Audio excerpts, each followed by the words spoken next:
order this meeting of the Sacramento County Board of Supervisors for Tuesday, July 14th, 2020. Madam Clerk, will you please call the roll and establish a quorum? Yes. Good morning, Supervisors Frost. Here. Kennedy. Here. Natoli. Here. Peters. Here. Cerna. Here. And you have a quorum. Thank you. This meeting of the Sacramento County Board of Supervisors is cablecast live on Metro Cable 14, the local government affairs channel, on the Comcast, Consolidated Communications, and AT&T U-verse cable systems. The meeting is closed caption and is webcast at sacmetrocable.tv. Today's meeting will be repeated Friday, July 17th at 6 p.m. on Channel 14. This meeting is also broadcast live on KUBU Radio on 96.5 FM. A DVD copy is available for checkout from any local library branch. Great. Thank you. Supervisor Kennedy, will you do us the honor of leading us in the pledge, please? I pledge allegiance to the flag of the United States of America and to the republic for which it stands, one nation, under God, indivisible, with liberty and justice for all. Okay, thank you. I hope everyone enjoyed their summer recess the last couple of weeks.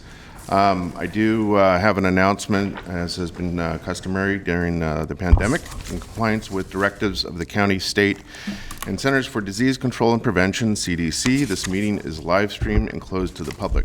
Temporary procedures are subject to change pursuant to guidelines related to social distancing and minimizing person-to-person contact.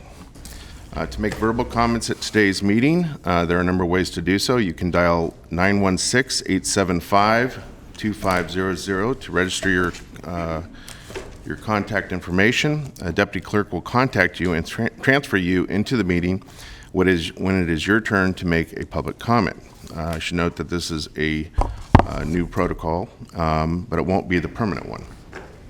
Written comments are always accepted. You can send your email comment to boardclerk@saccounty.net, and that's Sac County, SACCOUNTY. You can make a comment online at bospublicmeetings.saccounty.net. Your comment will be routed to the board and filed in the record.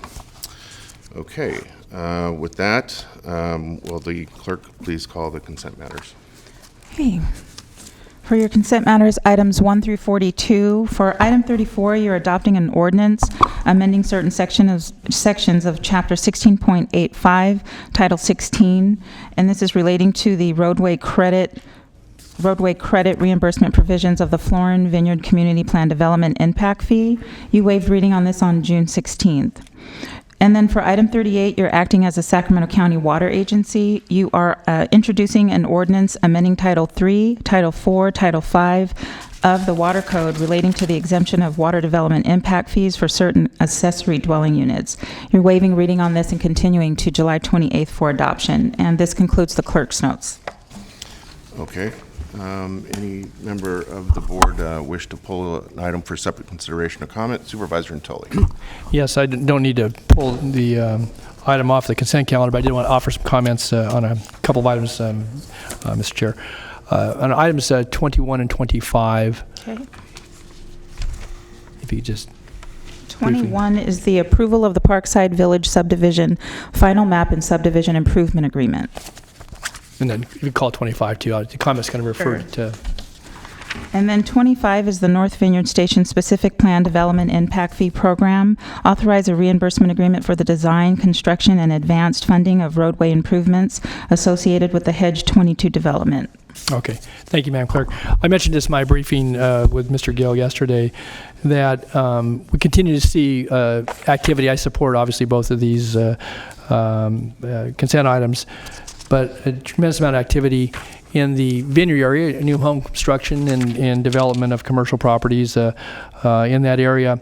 And with our action some months ago, as far as the fee program in that North Vineyard and Vineyard area, we took out of the calculation the crossing of the railroad, the Central California traction line in the area between Gerber and Florin Road. And so a lot of the development, I referenced 21 and 25 because they're in the vicinity. We see new neighborhoods being developed. People are pleased to be living there. They're pleased with their schools, their parks, and we've tried to keep pace, obviously, with road construction. But we don't have any mechanism currently for funding what's anticipated as a part of that plan, and that Waterman Road is a significant north-south connector within the community. It begins at Grant Line Road, and all of them is contemplated to someday maybe even go as far north as Jackson Highway. Obviously, that's many years out. But that crossing, that railroad crossing, is very key to neighborhood connectivity and to movement with a major arterial like that.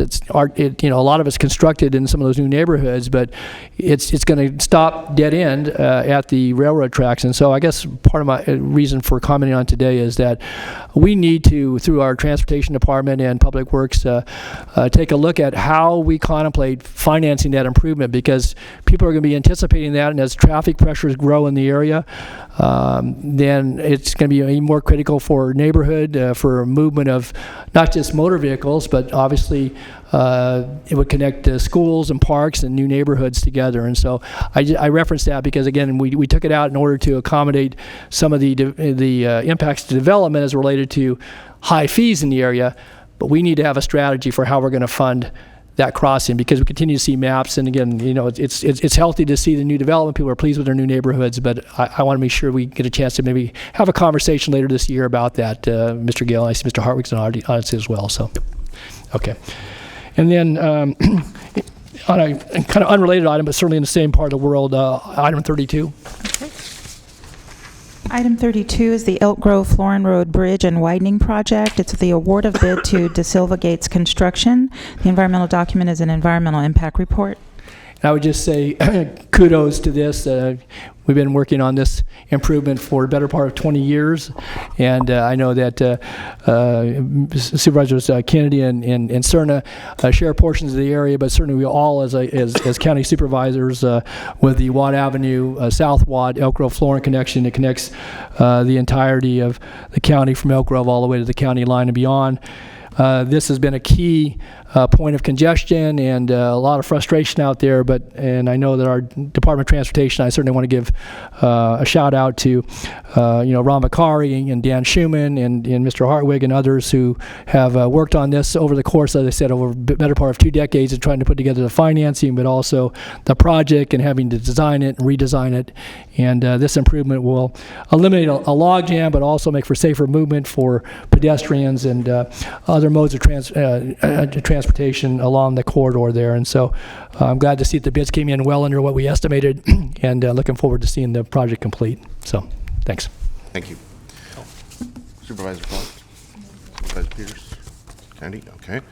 Madam Clerk, do we have any comments from the public on items, consent items? We do not have any public speakers for the consent matters. Okay, very good. Then with that, I'd entertain a motion for consent. So moved. Moved by Supervisor Frost, second by Supervisor Kennedy. Please vote.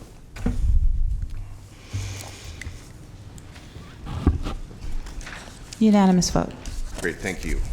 Do we have any members of the public that want to give comment on items not on the agenda? Yes, so for your off-agenda comments, we have 6 speaker requests, and so I'm ready when you are.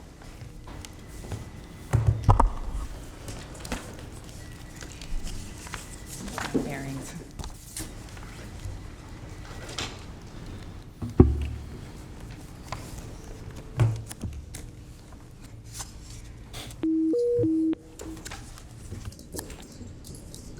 Hi, caller. Please state your name for the record, and you do have 3 minutes for your comments.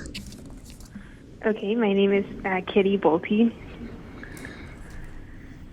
Do I start my comment now? Yes, go ahead. Oh, okay. Yeah, my name is Kitty Bolte. I live in Colonial Heights in Sacramento, and I'm calling because I think it's insane that 71% of the county's budget goes to law enforcement, particularly when the sheriff and his deputies are they've gone rogue. They're beyond the control of the county. So I'm calling to say that you should defund the sheriff, stop expanding the jail when we clearly don't need to, as we've been able to release tons of inmates during the coronavirus, and instead use that money to fund rental assistance, affordable housing, and things that actually make our communities better and safer. Thanks for your time. Thank you. Thanks, Katie.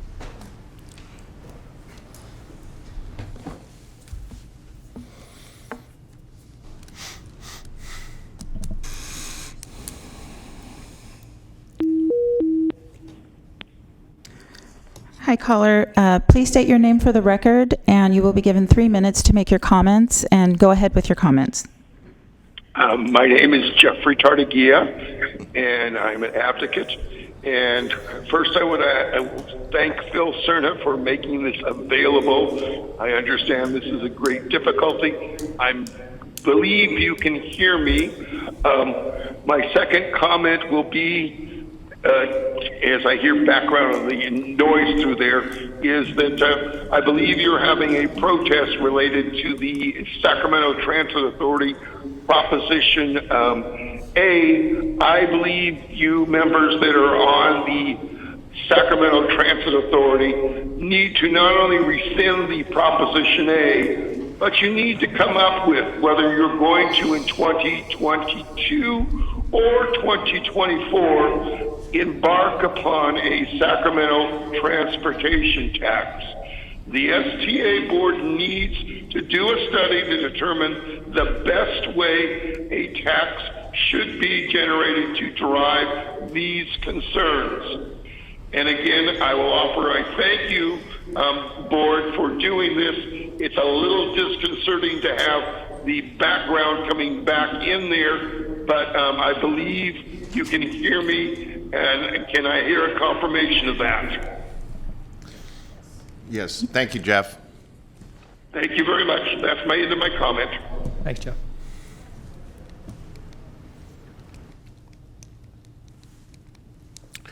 We might want to remind folks to turn down their volume on their TV so there's no feedback.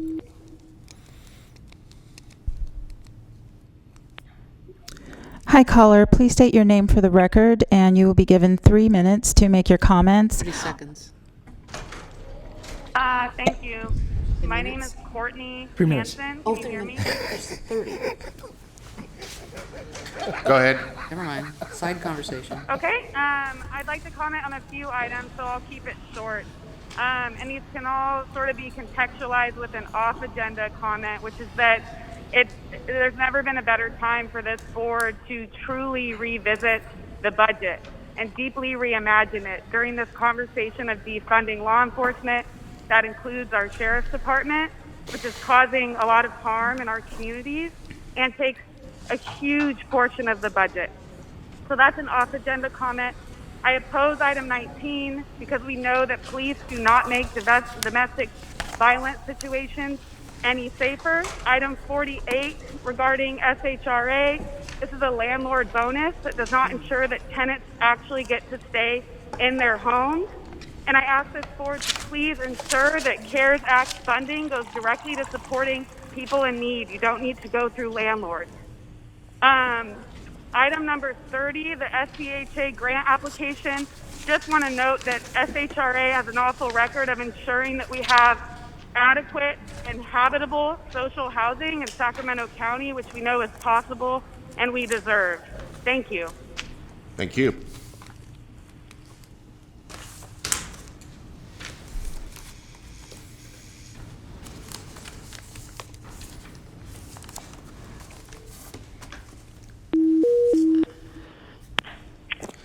Hi, caller. Please state your name for the record, and you will be given 3 minutes to make your comments. Also, if you're watching the meeting in the background, could you please mute those devices, including the television? Sure. And you can go ahead with your comments. Sure. My name is Kula Koenig, and I am a resident of Sacramento County, District 3, and it is with a heavy heart that I give this comment because the County of Sacramento has had a complete disregard for equity and social justice. There has been so many times where I have reached out to ask for things around community engagement and equity, and I have gotten blank stares or no response from those who are in positions of power. I reached out to find out how we were spending our COVID-19 dollars and was told that, you should ask Nab Gill, which is not the person that I elected.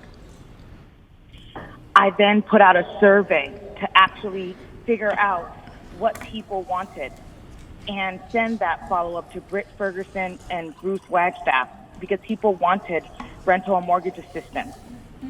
Again, I was told by Bruce and Britt that they basically couldn't do that.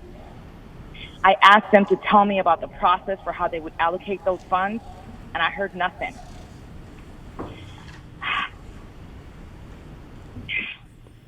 You're about to finalize a budget in September.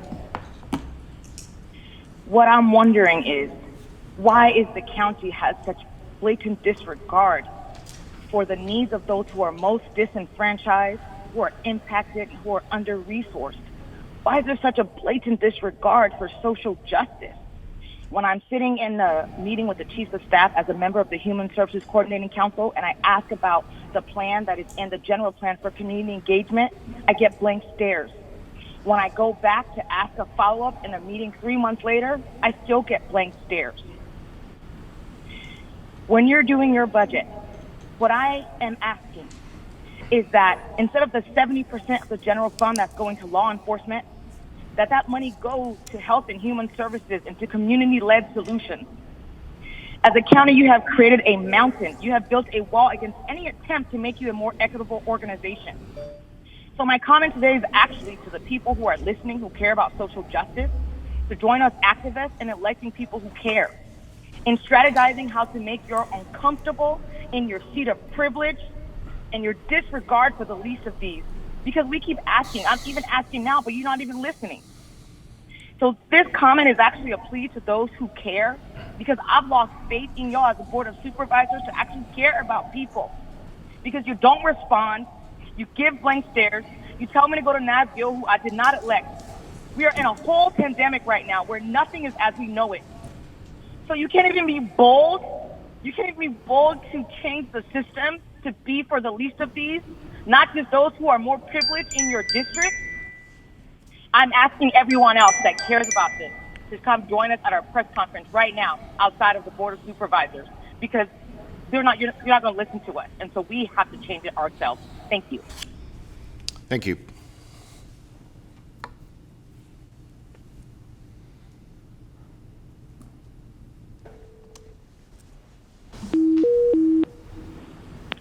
Hi, caller. Please state your name for the record, and you have 3 minutes to make your comment. If you have any devices on watching this meeting, could you please silence them, and please go ahead with your comments. Evan Minton. Hi, my name is Evan Minton, and I'm calling to state that I support the people's budget. Currently, 37% of the county general fund goes to the sheriff's department, and we need to ask if that's truly serving the people. Additionally, currently 71% of the county general fund goes to law enforcement, jails, and courts. And we need to ask if that's truly serving the people. I have lived and paid taxes in Sacramento County for over a third of my life. My answer to this question is that our budget and my tax dollars are not truly serving the people. I implore you to divest from the bloated sheriff's department and county jails and invest in community-based services instead. I also support Move the Vote in order to expand voter participation in California's local political arena. Thank you for your time and consideration. Thank you.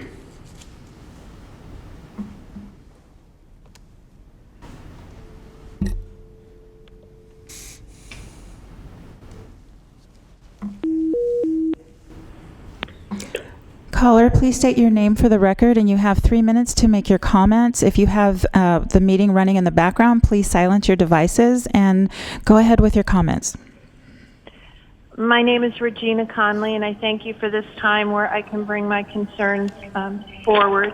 I have written letters to all the supervisors and sent them to their email and to the clerk.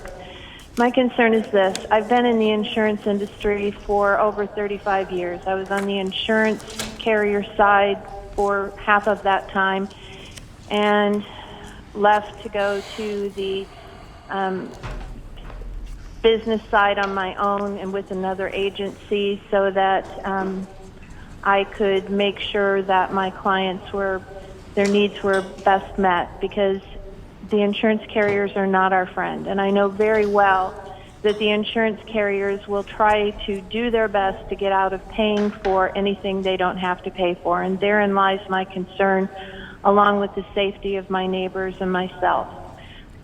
Fireworks this year were absolutely ridiculous. It started in the middle of May, and it carried on through and up to this past Sunday, when there were illegal fireworks going off in my neighborhood at 5:30 in the morning. On Nextdoor, my neighbors posted pictures of parts of pipe bombs that were in their yard and also in the streets. We reported the illegal fireworks and the fireworks that were going off before the time that they are allowed to go off, and we were told that there wasn't the manpower, there wasn't funding, and everybody blamed everybody else for it, and it just continued to go on. And my concern is this: if the county needs to have funding to make sure that fireworks are managed so that it's not happening, then we need to go to the state to get that money, or wherever. But it needs to stop. Our air quality is impacted. I deal with medical claims all of the time for my clients, and my mother died from COPD, and I know very well that it's dangerous for people when they can't breathe. I have 2 autoimmune diseases. It's hard for me to get around, and during this firework time, I was overwatering my yard and preoccupied with the fact that I had fireworks coming over my fence into my yard, landing on my grass. And this, California is a tinderbox.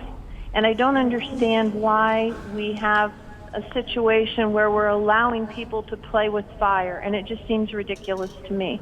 Now, I'm not completely against fireworks. I understand about Cal Expo and situations like that, that's okay. But the fact of the matter is that people are allowed to purchase online fireworks that are illegal, and that needs to stop.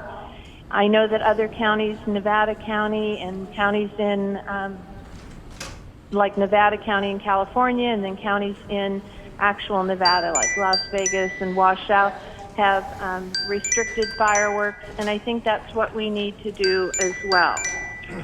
That is basically my concern, and I'm hoping that we figure out a new way for the charities to come up with ways to... Can you please wrap up your comments? Yes. Thank you. Obviously, this is not well received. I just want to say that I know that everyone is getting sick of listening about this, but it's a firestorm going to happen, and I'm concerned that we're going to wait until senior homes are burnt down or businesses are burnt down before somebody does anything. Thank you. Thank you. Thank you. Thanks, Virginia. We have one other person that got transferred in. So. Okay. Okay.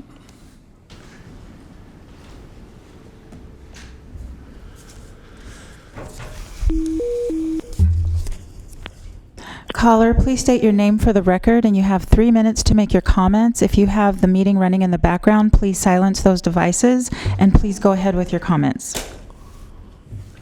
Stacy Meyer. My comments are concerning Sacramento County's current COVID-19 state of affairs. First, why do the supervisors' meetings continue to be closed to your constituents? Who is making these decisions, and what metrics are they using? Because the metrics the state is using to determine which counties need to be closed business is based on faulty data.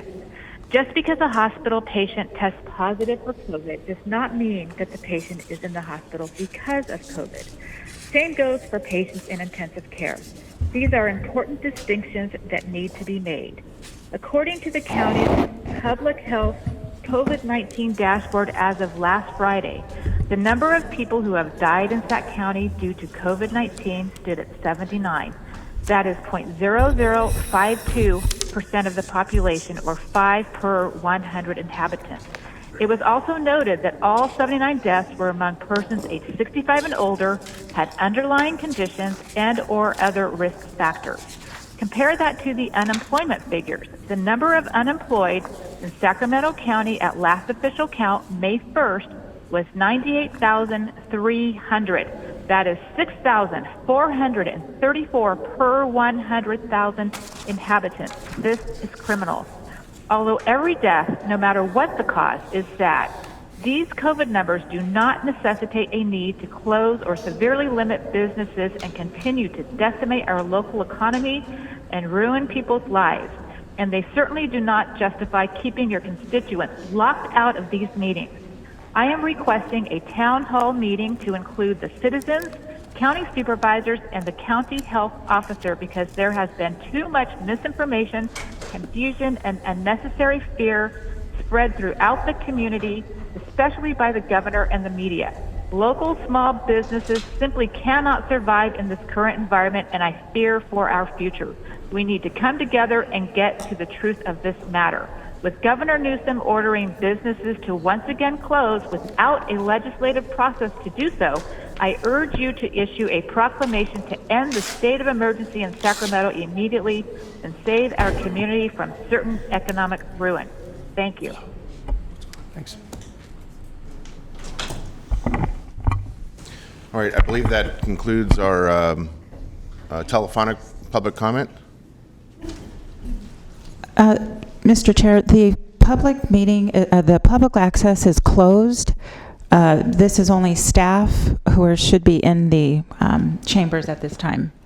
Okay, very good, thank you. But does that conclude our?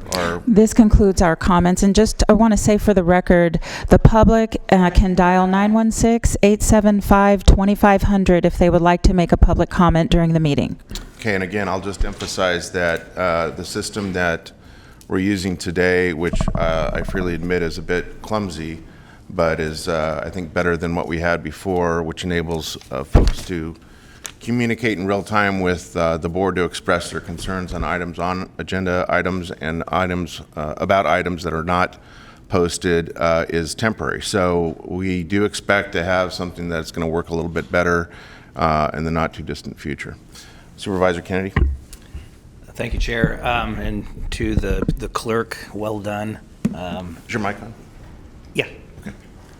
Although I'm socially distanced from it. Mr. Gill, I just wanted to follow up on the comment on the fireworks. This is something that we all visit usually starts in May, and it seems to be every year worse and worse.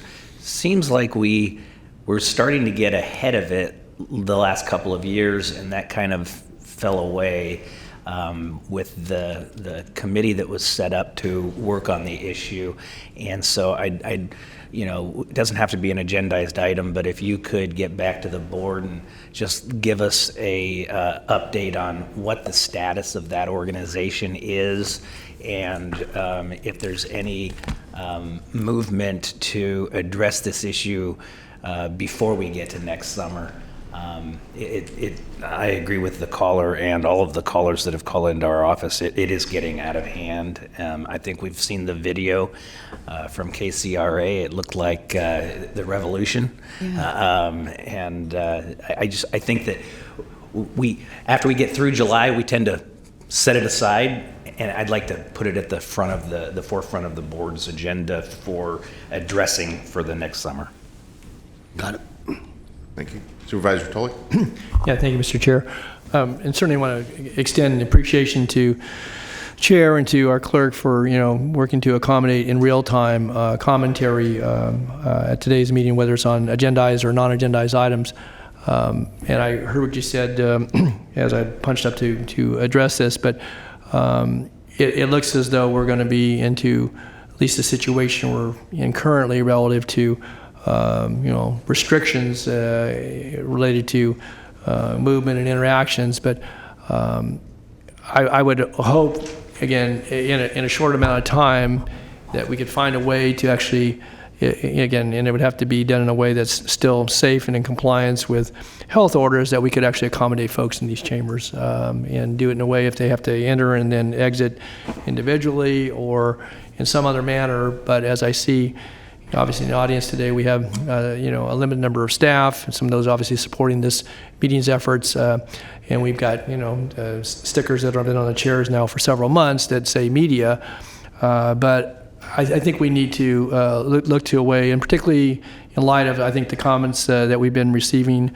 related to any item that's on the agenda, but as it relates to budget, and I know you stressed that before we actually had the the summer break, that's going to be a time when there's going to be, I think, a great deal of interest, as there currently is, but a real focus in on this board's decisions and deliberations. And so, again, I know that we've talked about Zoom, and today, again, I think was, at least a right step forward relative to accommodating real time. But I'm very interested, as I know, I'm sure others on this board, if not all of us, trying to find a way to accommodate folks safely, but also to allow them to exercise a very important aspect of our deliberations, that is the public comments and views that are held relative to actions we're going to be called upon to take here in the upcoming weeks. Second, I would just like to comment and certainly echo some of the comments by Supervisor Kennedy that the calls to my office started to come in even before. I mean, we heard Ms. Connolly on the phone this morning, but we started getting calls, well in advance of the Independence Day weekend. And last year, I think we made some, headway. I would concur that there was a task force which the county participated. We worked with the industry, the legal fireworks industry, and with our fire agencies and law enforcement. This year, we didn't have that same presence as it related to law enforcement. It wasn't a big budget item last year. I think it was, modest. It may have been $100,000 devoted. Obviously, there's overtime and some, deployment of folks during a holiday period. But I just think that we got to be serious about this. Is that the threat, the fire danger, and to me, this the images I saw on some of the television coverage. And even in some of the more rural areas of the county, it was worse than it was last year, or that I remember anyway. And so we continue to have the police. We need to make this a priority. I mean, if we talk about a lot of priorities, but I believe that we need to keep the focus on. And to Mr. Kennedy's point, that we get into the latter parts of the summer and then into winter, and it kind of gets set aside. But we need to be proactive to the degree that we can. And if online sales of illegal fireworks is contributing to access, then we ought to have somebody take a look at that. I mean, again, it requires enforcement. The state fire marshal's involved in this. But I think certainly it's an important effort, and it may be that and not everybody's affected the same way by it, but it does have costs associated with it, and certainly presents, I think, a imminent threat in a lot of cases. And some of those displays were the types you would see if Cadillac actually had done a display. It was amazing to me. Those are mortar rounds. That's what they are. They're not fireworks. They're mortar rounds. And I just think that presents hazards to the folks that are igniting them, and certainly to those that are watching up close, but also to neighborhoods and to residents across this county. And so, if we're serious about doing something, then we need to have a conversation, obviously, with the sheriff and with our fire agencies, and figure out what it is we can do to at least be better. And again, it may only pertain to the unincorporated area, but nonetheless, working in cooperation to find a way to at least make an effort to do something. Otherwise, it's just, people have at it, and we'll hear these comments, every year in greater numbers. Thanks. Thank you. Supervisor Frost. I just wanted to thank Chair Cerna for making arrangements for us to have more lifelike public comment. The very foundation of American government is that we represent the people, and even though the clerks do such an amazing job at reading those public comments, there's something different about hearing their real voice and the tones and the passion behind the comments that they're making. And so thank you, Chair Cerna. And I also wanted to give some kudos to Flo Evans, who's our clerk, who is so well-spoken and is doing such an amazing job with that phone down there. So thank you very much, Chair Cerna. Thank you, Supervisor Frost, and I'll close this part of our commentary with certainly my thanks to Flo and her very capable staff for working strenuously during our recess to make sure that, again, the public has real-time access to petition their Board of Supervisors. As Supervisor Frost just articulated, it's a key element of what we do in terms of our decision-making is certainly hearing from those that we have the honor of representing, and to do so, again, in real time is very important. I also want to express my strong agreement with Supervisor Natoli in terms of the interest, and I think it's probably shared by all of us, of having some sense of normalcy achieved in the not-too-distant future relative to in-person testimony, certainly while making sure that we keep people safe and appropriately socially distanced. I think that has to be and remain at the forefront of our agenda to see that happens. It's a bit challenging at the moment, especially in light of just yesterday's direction from the governor in terms of going backwards and closing some of the economic activity, social activity that was previously reopened. That makes it that much more difficult. But again, it's important that we keep our eye on our ability to welcome folks into their chambers. It's not our chambers, it's theirs. So, and then lastly, I just want to make note that we did receive a number of written comments on a number of items on consent and and on timed matters as well. So those certainly are going to find their way into the record. Correct. So thank you.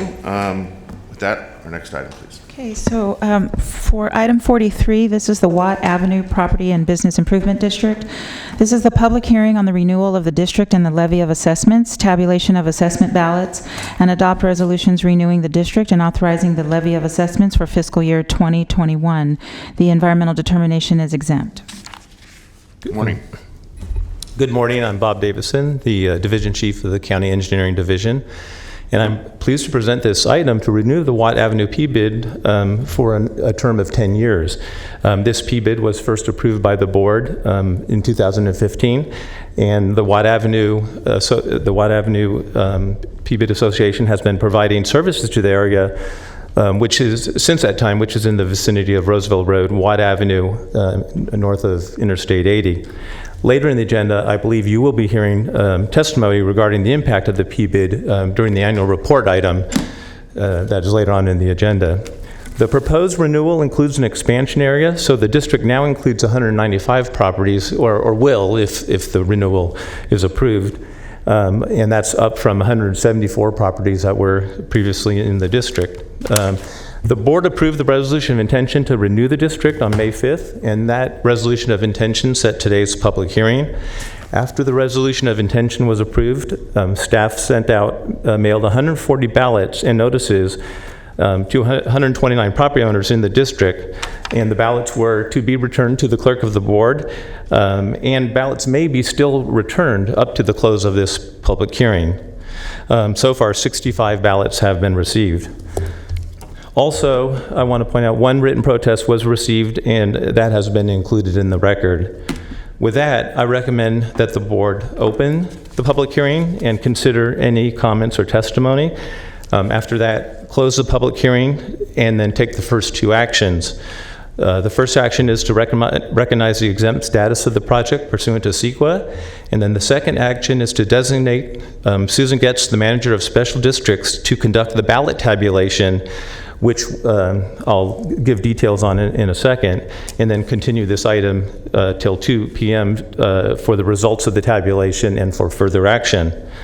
The tabulation is required to be held in a public place, so shortly after this hearing, the tabulation will be held in the neighboring building to this building, 827 7th Street, room 304, in the conference room on the third floor. Due to the COVID pandemic, there's a limitation of 7 people to be included in that room.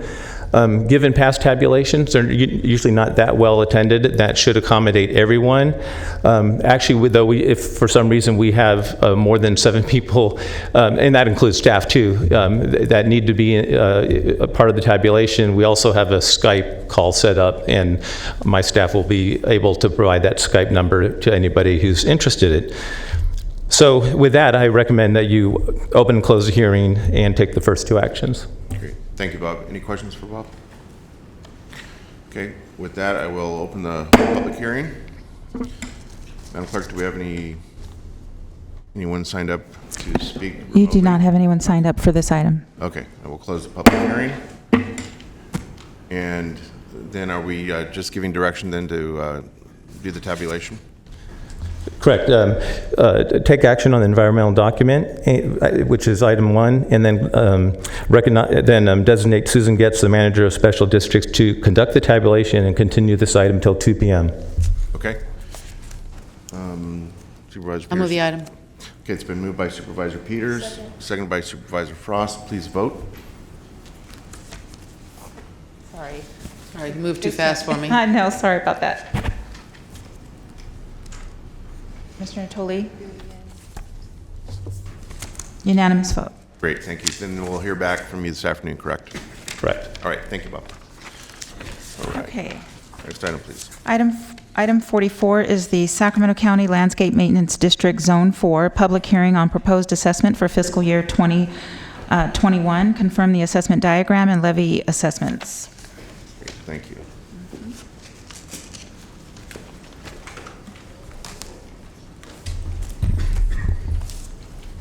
Good morning, Chair Cerna, members of the board, Lupe Rodriguez with the Transportation Department. And today's item is a public hearing on the proposed assessments for the Landscape Maintenance District for fiscal year 2020-2021. Today we're asking the board to open the public hearing, consider public testimony, close the public hearing, and adopt a attached resolution to confirm the assessment diagram and levy assessments for the Sacramento County Landscape Maintenance District for fiscal year 2021. The Landscape Maintenance District provides funding for the maintenance of landscape medians, roadway frontages, and open spaces within the district. The district's boundaries are shown in attachment 1. The boundaries cover approximately 19 areas in the district, with the majority of them being in the North County and the more Antelope area. Overall, the district maintains approximately 2.1 million square feet of landscape areas within the district. The revenue is approximately, the district currently collects an annual assessment of $42.50 per residential property and $66.51 per acre for commercial properties. This accounts for approximately $500,000 in revenue generated in the district, which does not fully fund the operational costs of the district. Due to Proposition 218, we have not been able to increase the assessments. Over the years, a contribution from the road fund has allowed us to balance the budget in the district. Next year's budget for the district is approximately $1.1 million and is as detailed in the engineer's report. The road fund contribution this year is anticipated to be $364,904. So today we're asking the board to adopt the attached resolution to confirm the assessment diagram and levy assessments within the Sacramento County Landscape Maintenance District for fiscal year 2020-2021. And that concludes my short presentation, and be available for questions. Okay, thank you, Lupe. Supervisor Tully. Yeah, just a quick question. So Lupe, again, as you noted, most of these are located north of the American River, but there are a couple of areas, one in the Rosemont area and then one down in the South Sacramento area. But I guess I'm curious when it comes to replacement of plant material and so forth. You know, some of these are not center medians, or either areas that are adjacent to developments that have been approved over the years and so forth.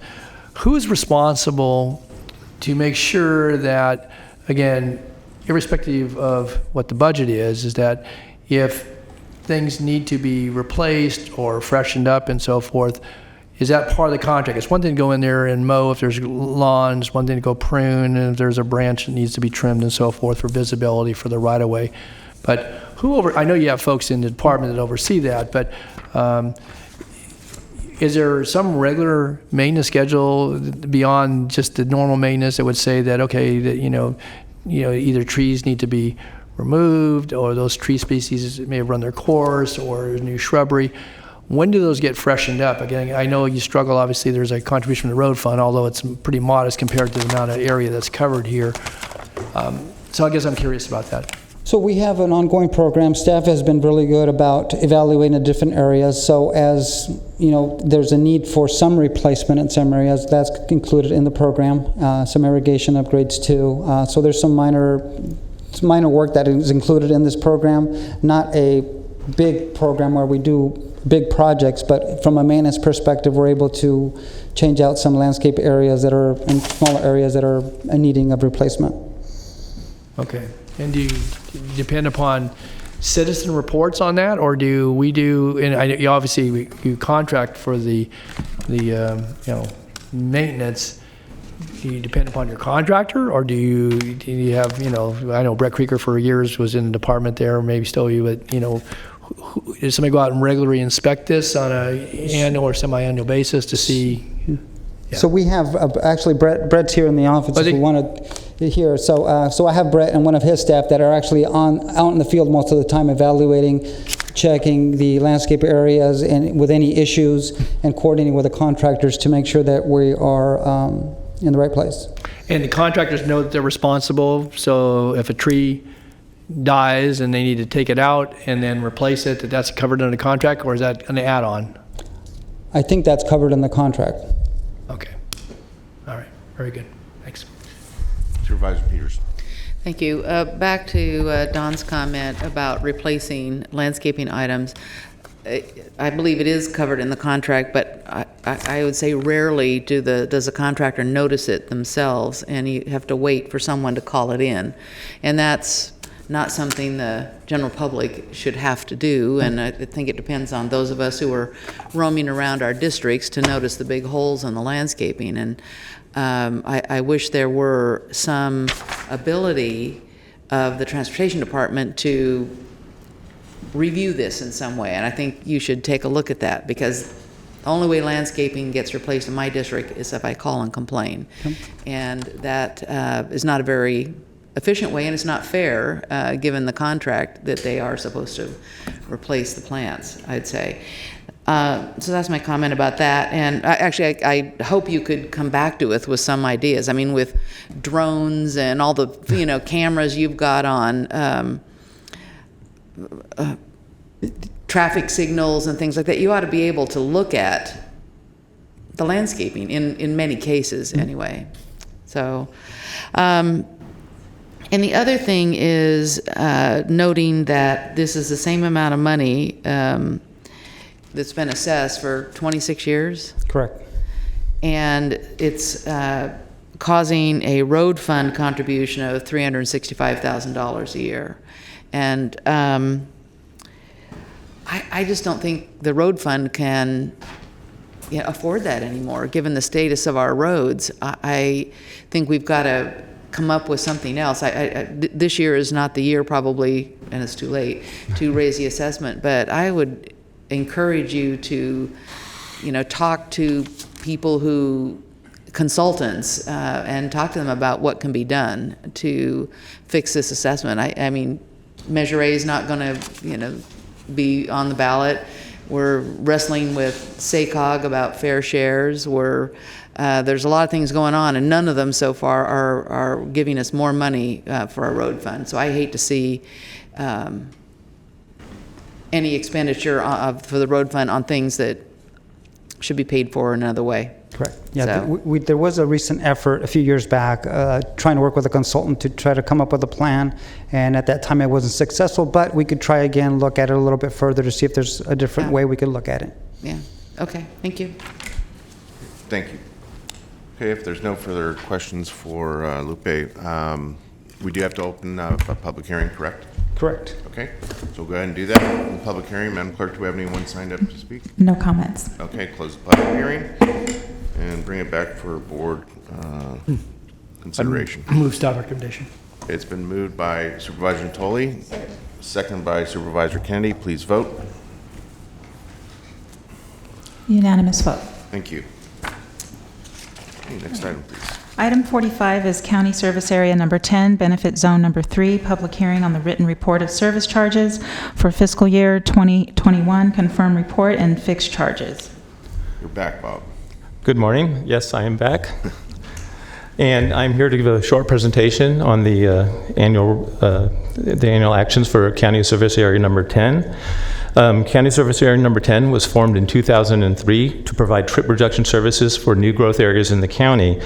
The current active zone is Zone 3, which includes the North Vineyard Station, Florin Vineyard, and the Wild Hawk North areas.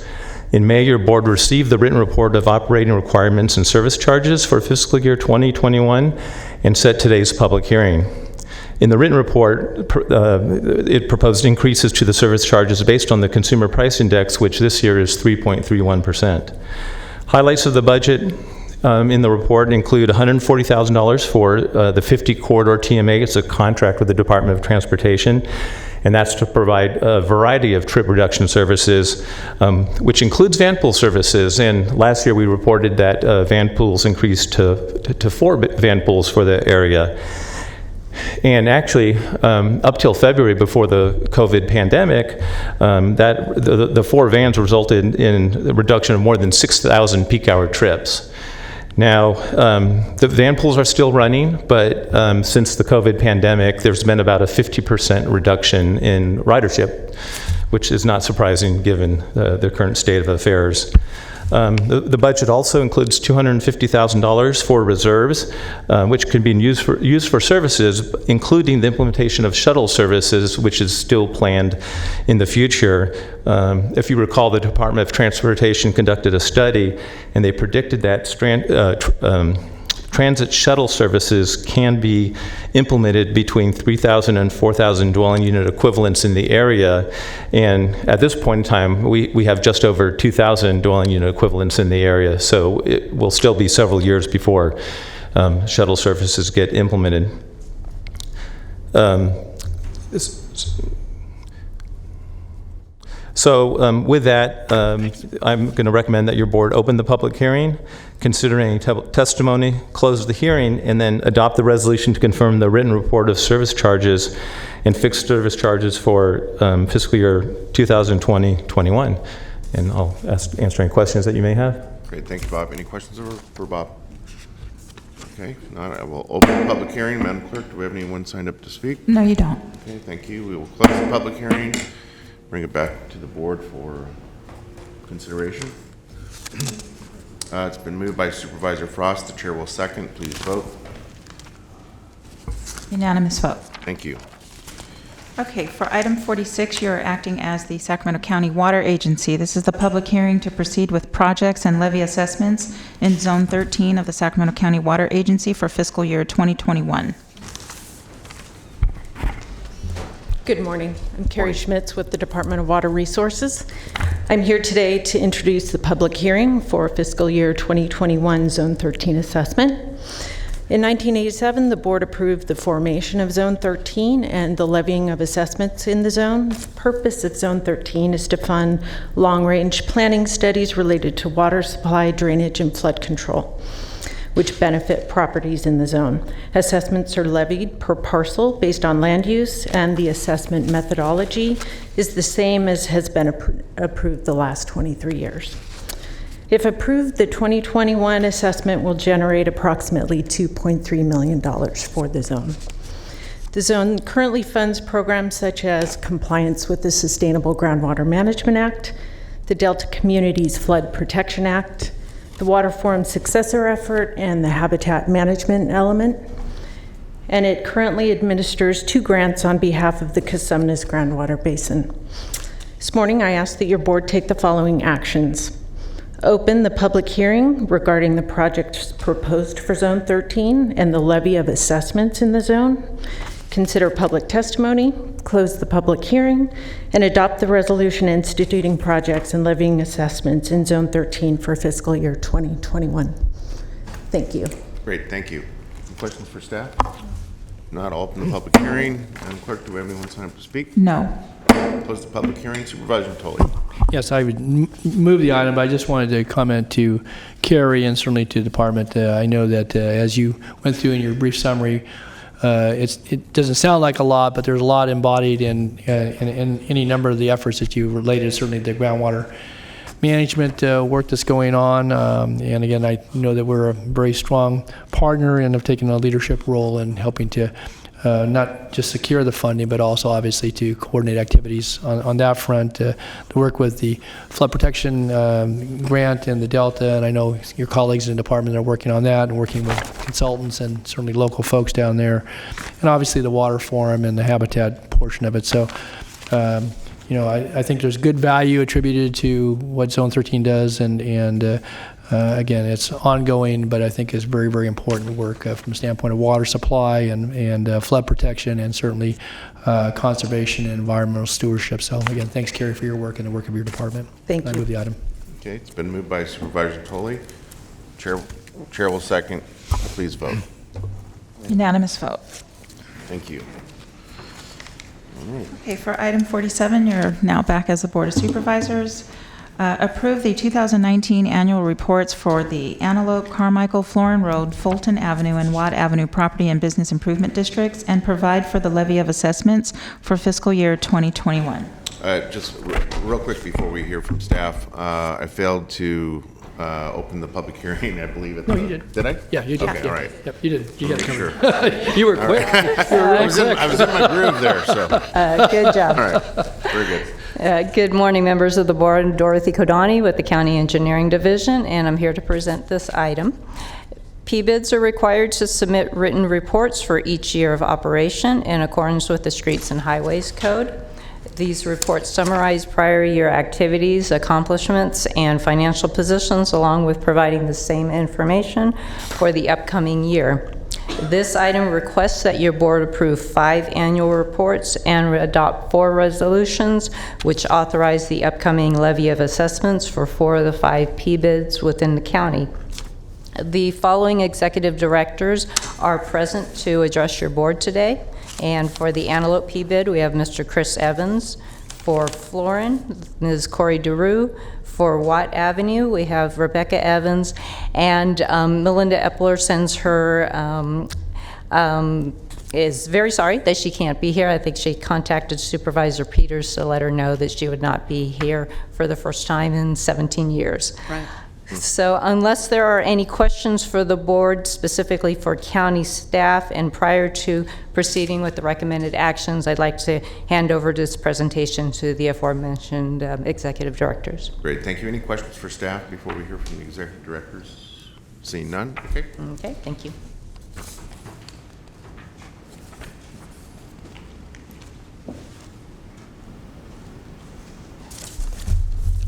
Good morning. Morning. Morning. I'm Chris Evans. I'm with the ABC District, the Antelope District. I want to start off by first of all saying thank you to you.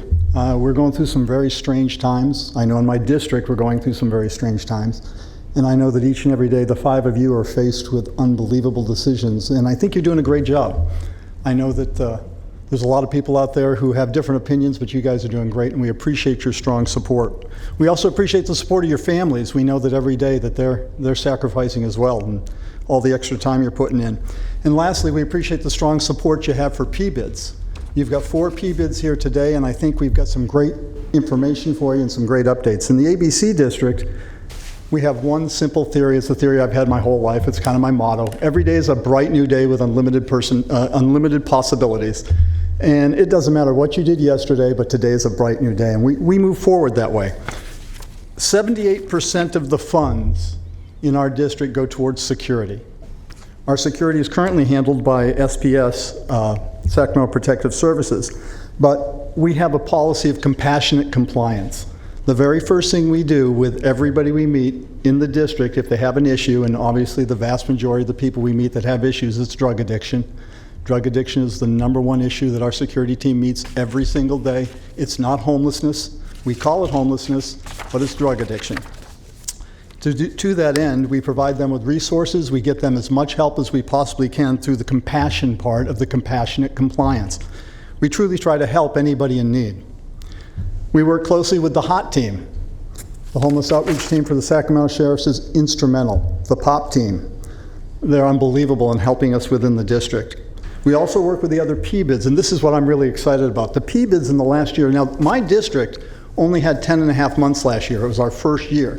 We're just moving into our second year. And in that period of time, we've already been able to work with the other PBIDs. We have bi-weekly meetings where we're finding a lot of problems in one PBID extend into another PBID. And by working cooperatively together with the Sacramento Sheriff's Department, the HOT team, the POP team, we're solving some of those problems. We do have bi-weekly Zoom meetings, we have security updates. And the last thing I really want to tell you about on security is a new thing that we have called 602 reports. And basically what we're doing is we're tracking those individuals who have notices of trespass from one PBID to another, and we're finding those individuals who need more help. And when we can identify somebody who's been in one district and got 10 602s, and gone to another district and got 5 602s, and gone to another district and gotten 3 or 4 602s, we can identify those people as people who need help. And we try to reach out to them and find out what we can do to help them. So that's what 602's reports does. Interestingly enough, our average calls right now, last year in 2019, we had 44 calls a month for service for our security team. They did about 11 notices of trespass and about 4 major events. So if you figure a regular call takes about 20 minutes, a 602, issuing a 602 with proper ID takes about 45 minutes, and a major call takes about 90 minutes. That means there was about 1,008 hours last year of time our security team put in that was not calls to the Sacramento Sheriff's Department. Can I ask, what constitutes a major incident? Major incident would be something where there's an arrest, or the other day a major incident in 80 Watt was there was actually a shooting. So anything the security team has to respond to that would be typically involve the Sheriff's Department as well, other than 602s or notices of trespass. What's interesting about that is that's $28,700, because when we pay the Sacramento Sheriff's Department for their off-duty, it's about $88 an hour. So if you see that we've taken over 1,008 hours worth of work off of the Sacramento Sheriff's Department in a year, that works out to about $28,000 last year. And this year, by the way, unfortunately, we're trending, instead of having 44 calls a month, we're up to 95. Instead of having 11 notices of trespass, we're up to 45. So this year, we're well on track to save about $88,000 worth of services for the Sheriff's Department that the PBID will assume through our security teams. Do you have any trend data that shows any distinction in calls for service or security issues after the third week of March when we went into lockdown? We can absolutely get that for you. The 602 reports actually allows us to track that to not only when they were issued, but where they were issued and what day. I just think it would be kind of interesting to see what effect, if any, the stay-at-home order may have had, whether it be negative or positive on those calls for service. No, I agree. And each week, not only does the sheriff's staff, Captain Barnes, all the sheriffs, the HOT team, but they get copies of that report, but so does the Data Processing Center for Sacramento County. And we work cooperatively with them to exchange data and make sure we've got accurate information going out to security officers as well. Very good. In closing, let me just say the last thing we do, the second major, 78% of our money goes into security. The next biggest one is 8%, and that goes into maintenance and cleanup. And right now in the Antelope District, when we started, we averaged about 33 overnight parkers a night. We averaged about 12 semis parked in the district illegally overnight, and we had about 8 homeless encampments that have been there for a substantial period of time. All of those issues are resolved with the exception of we're now down to 6 encampments, which with the HOT team we're able to help and maintain on a pretty regular basis. But again, in closing, I just want to say we find the HOT team and the POP team to be instrumental in maintaining control within our district. Because of the laws the voters have passed, you well know, there's very little resources available for how we can get some of these addicted people help. And the HOT team has the ability to help us do that. And we count on them. They're instrumental in getting what we do. If we didn't have the HOT team the way they are right now, these numbers would probably be double, in my personal opinion. And just in closing, one last thing I'd like to say, Supervisor Peters, thank you very much. I haven't had a lot of opportunity to work with you, but the few times we did, she kept calling me the PBID guy. So I have enjoyed working with you, and I appreciate your service, and thank you very much. Thank you. Supervisor Peters. Just wanted to, it's not really a question, but you were talking about the pop team and the hot team during the protests and the rioting and specifically the looting. The North Area Commander was really helpful using the P-bids to disseminate information to businesses about what was going on and how to report things. And I mean, I heard from so many people saying it was so very helpful to have another place of information about a subject that, we as supervisors may not be as in tune with as the sheriff department. Yeah, And Captain he Barnes did just a great job. Captain Barnes was leading meetings just about every other day, Zoom meetings, Yeah. and we'd have 15, 20 people in there so that there was great communication and everybody knew what was going on. Yeah. Thank you. Supervisor Frost? Chris, before you go away, I just wanted to... I keep trying to get away. Well, first I wanted to say that it's appreciated that the property owners are willing to participate in these P-bids and invest in their community. It really makes a huge difference. And I think it's amazing how you all work together. You guys are rock stars, all of you. And I wondered if you could, is someone today going to share a little bit about the Bolo Text, the phone app, how you... Wait, I wasn't going to, but I can take 15 seconds. It's easy. Yeah. What we found was that when a robbery happened in one of our self-stores, like a mobile store or something, typically within a very short period of time, there's other areas that were impacted as well, other cell stores, other things. So we've created a texting system called Bolo Text, B-O-L-O, be on the lookout, text.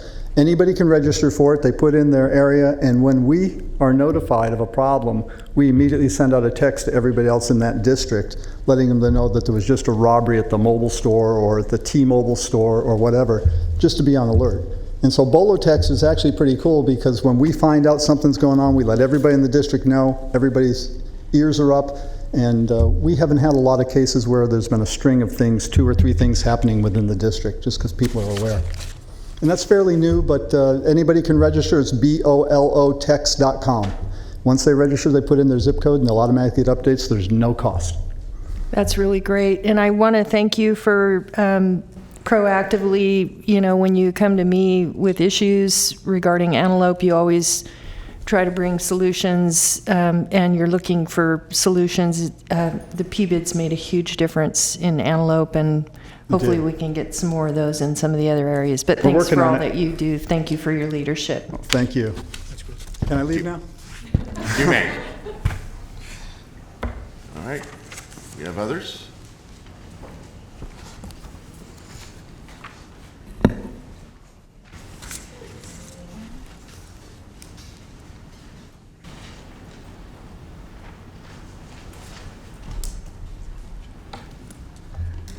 These are never at the right height for me. Good morning, esteemed Board of Supervisors. My name is Corey DeRue. I am the Executive Director for the Florin Road Property and Business Improvement District. We normally provide a short, fun video. I think last year it was superhero themed.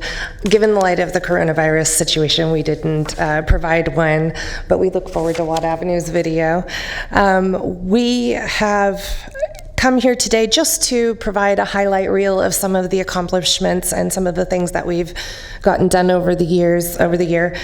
1997, we were founded. We are over 26 million square feet. We have hundreds of property owners and business owners as the other P-bids. We have always been our main goal to provide a stable funding source for improvements within our district. Like the other P-bids, a lot of our funding is expelled into our clean and safe services. We are projecting for 2020, we will be spending approximately $262,000 in clean and safe services alone. We provide, of course, cleanup crews, maintenance, security services, and the like. Can I interrupt for a sec? What are we looking at? Lauren? My video. Oh, I don't know what that is.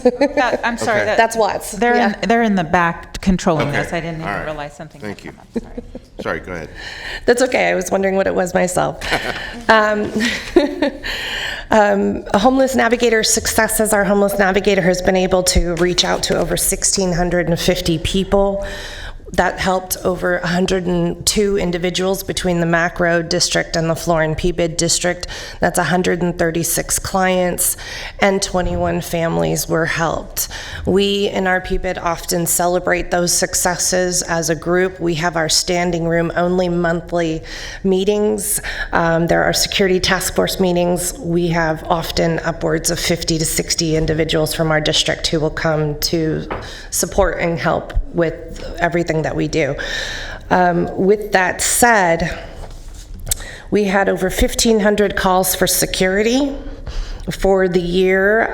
That is up from last year. But our security company, California Patrol Operations, is doing a great job helping to stay on top of the security concerns that we have in our area. Our maintenance achievements, we have over 1,400 bags of trash. That doesn't sound like much, but we have over 117,000 pounds to the landfill over the last year. We were able to remove 483 carts, wayward lost carts. Better than children. So wayward lost carts out of our district and back into the hands of where they need to go. So all in all, it was a very successful year. We've continued to keep going. I think that, as you heard previously, the challenges are increasing, the crime rates are increasing, the calls, the volume, the dumping, all of the issues that we typically deal with are all on the increase. And so we've been able to maintain and continue that growth, which is we're very proud of that. Our foundation last year was able to help the Sheriff's Department. We helped our neighborhood associations in our area for their National Night Out. We helped sponsor the National Association of Hispanic Real Estate Agents. We helped the Wellness and Recovery Center South, which is also provides mental health services in our area. We helped with just special events at the high school with the students, with the Vietnamese Chamber, Little Saigon community, and continued with that connection of growth within our district. So with that, I just wanted to come say hi. It's nice to actually see everybody in person. I haven't seen folks in a long time. And so just a quick hello and a highlight reel. So thank Great. you. Thank you very much.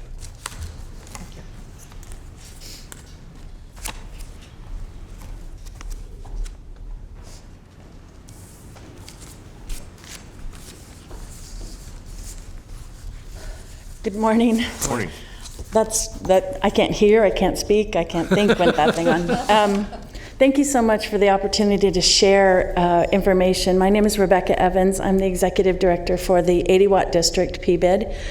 And we are today looking at our 5-year end of for our renewal. So, I'm looking bigger picture even than just from last year, but I just wanted to share a few things so that we can just highlight some of the accomplishments that you have been supporting.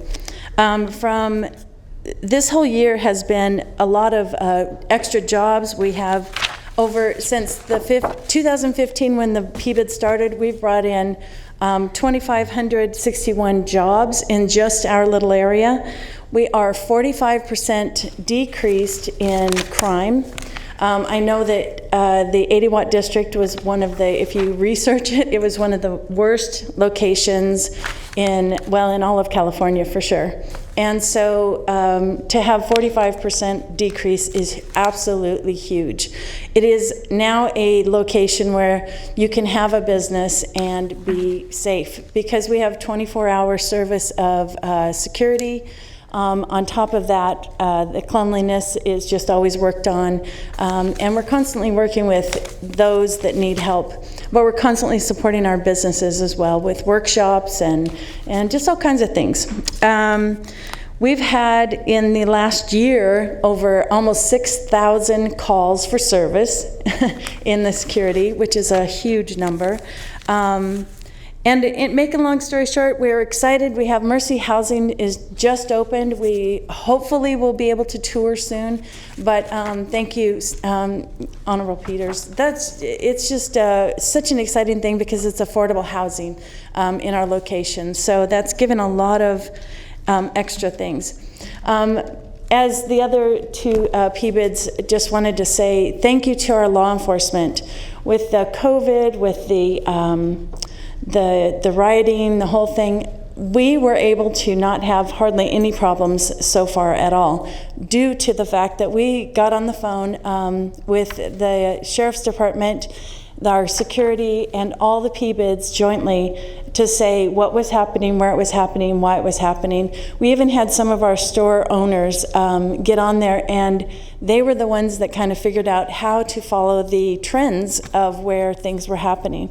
So for the 80-watt district, I think a lot of people thought that it was going to be a bad place, and it was not at all. So for that, I'm extremely thankful. The hot team, the pop team, I'll say it again as well. We could not do what we're doing, our security team. But I also want to thank, we have representatives from your offices, Vanessa McCarthy Olmsted. She has been incredible, and I just want to say thank you.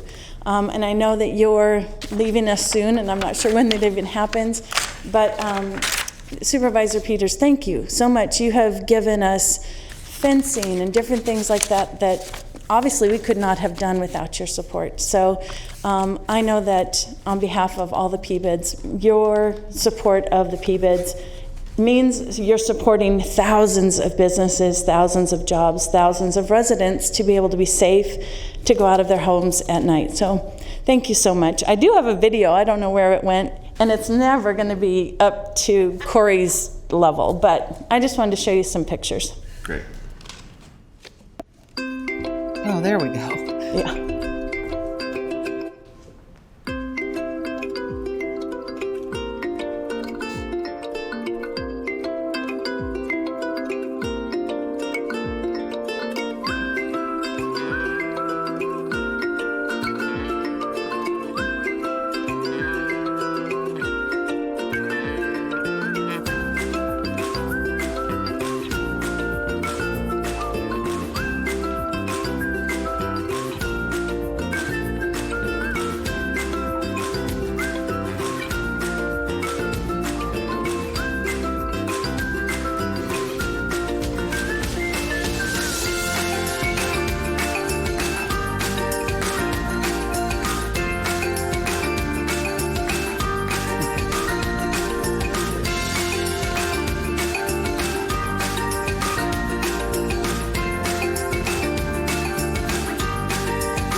As you can see, we have lots of partnerships, and again, this is a team effort, and that's one of the most exciting things that coming up to Sacramento County has been for me personally, is the team effort. So on behalf of my team, thank you so much for supporting and appreciating our PBIDs. Great. Thank you. Supervisor Peters? Before you leave, I just wanted to say Watt 80 district has a source of pride for me. My goal was to try and clean up the entrance to North Highlands in hopes that it would spread down Watt Avenue and make it a nicer place to live and do business. And I think this PBID, with its you and other executive directors, but particularly the board of directors, has done such a good job. And of course, Vanessa, yes. who is the cheerleader and the workhorse there. But I think it shows very much what a community can do if they work together to make it better. And Absolutely. I'm just really proud of what you've done. So congratulations, and thank you for your hard work. Thank you so very much. Great, thank you. One last thing is again, just for that, the residents have called me and said thank you. So again, thank you. Have a great day. Bless you. Thank you. You too. Yeah. Anyone else? Well, yeah, we're going to get some concluding remarks from staff then. Looks like we are. Oh, well, thank you. With that, I just ask that the board take the actions as recommended. Okay. I'll move the item. Been moved by Supervisor Peters and seconded by Supervisor Frost. Please vote. Unanimous vote. Yep, thank you. Thank you. Okay, for item 48, you are acting as the Board of Supervisors and Housing Authority of the County of Sacramento. This is the Sacramento Housing and Redevelopment Agency 2020 budget update.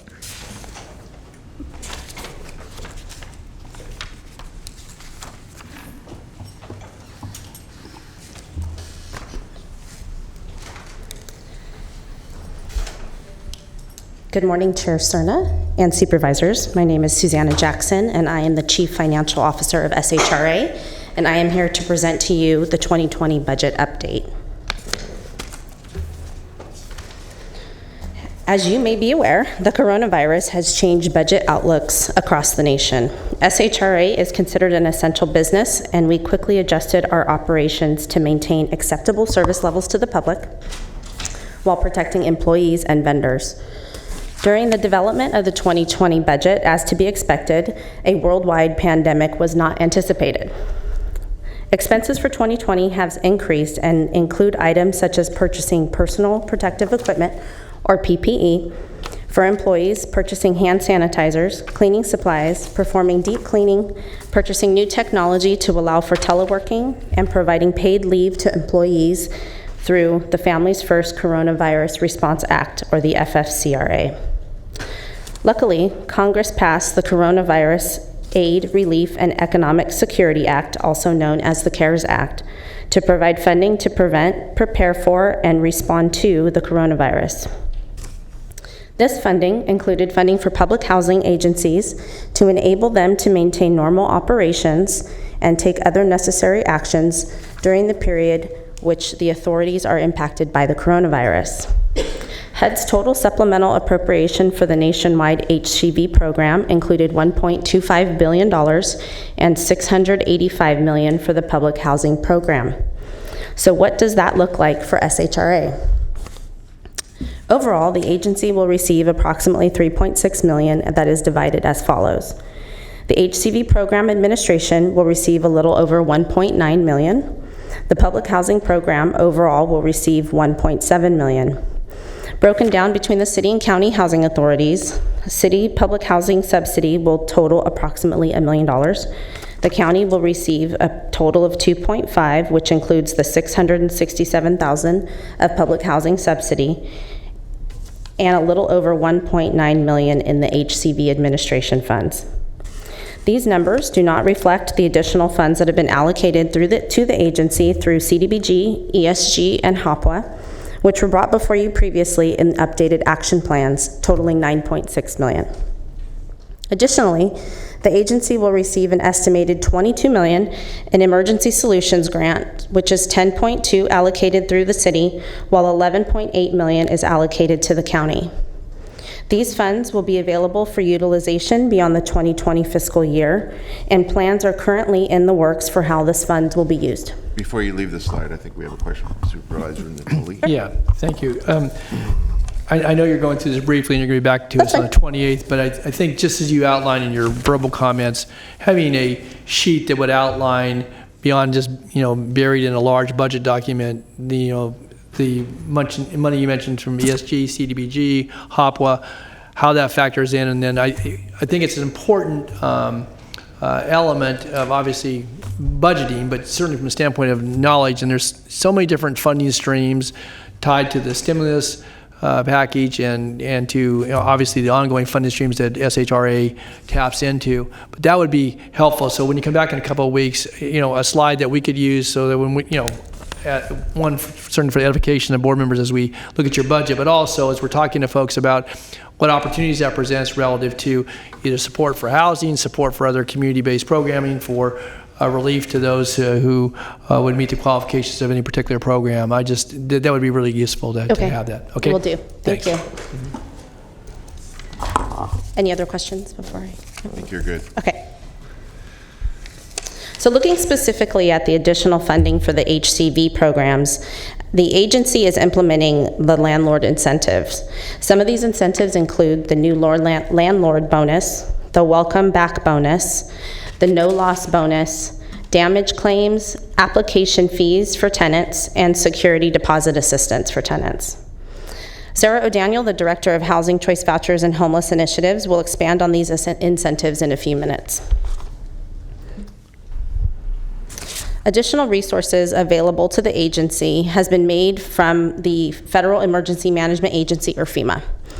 On Monday, May 18th, FEMA approved the agency's request for public assistance. This approval allows the agency to prepare individual project applications to FEMA that will result in funding for the agency. The total funding that may be available is yet to be determined. but it's important to note that FEMA will only cover 75% of eligible costs, with 25% needing to be covered by other sources. Since the Public Housing Program and HCV program received their own specific funding through the CARES Act, expenses incurred in these programs are ineligible for FEMA funding. 2021 budget estimates. SHRA has completed the budget estimates for 2021. Like many other agencies, the budget process was very different than from prior periods. We are scheduled to bring a status quo or continuation budget to you for adoption and approval on July 28th, and we will implement the suggestions you've just made. The term status quo or continuation, meaning that the basis for the 2021 budget will include all of the assumptions made for the 2020 budget, plus recognizing any salary benefits or PERS increases and any FTE changes that were previously approved throughout the year. The budget will be updated throughout the year as other changes and projects are approved throughout the normal approval process of the commission, the boards of the city and the county housing authorities. At this time, I'd like to bring Sarah O'Daniel, the Director of HCV and Homeless Innovations Programs, to further discuss the landlord incentives.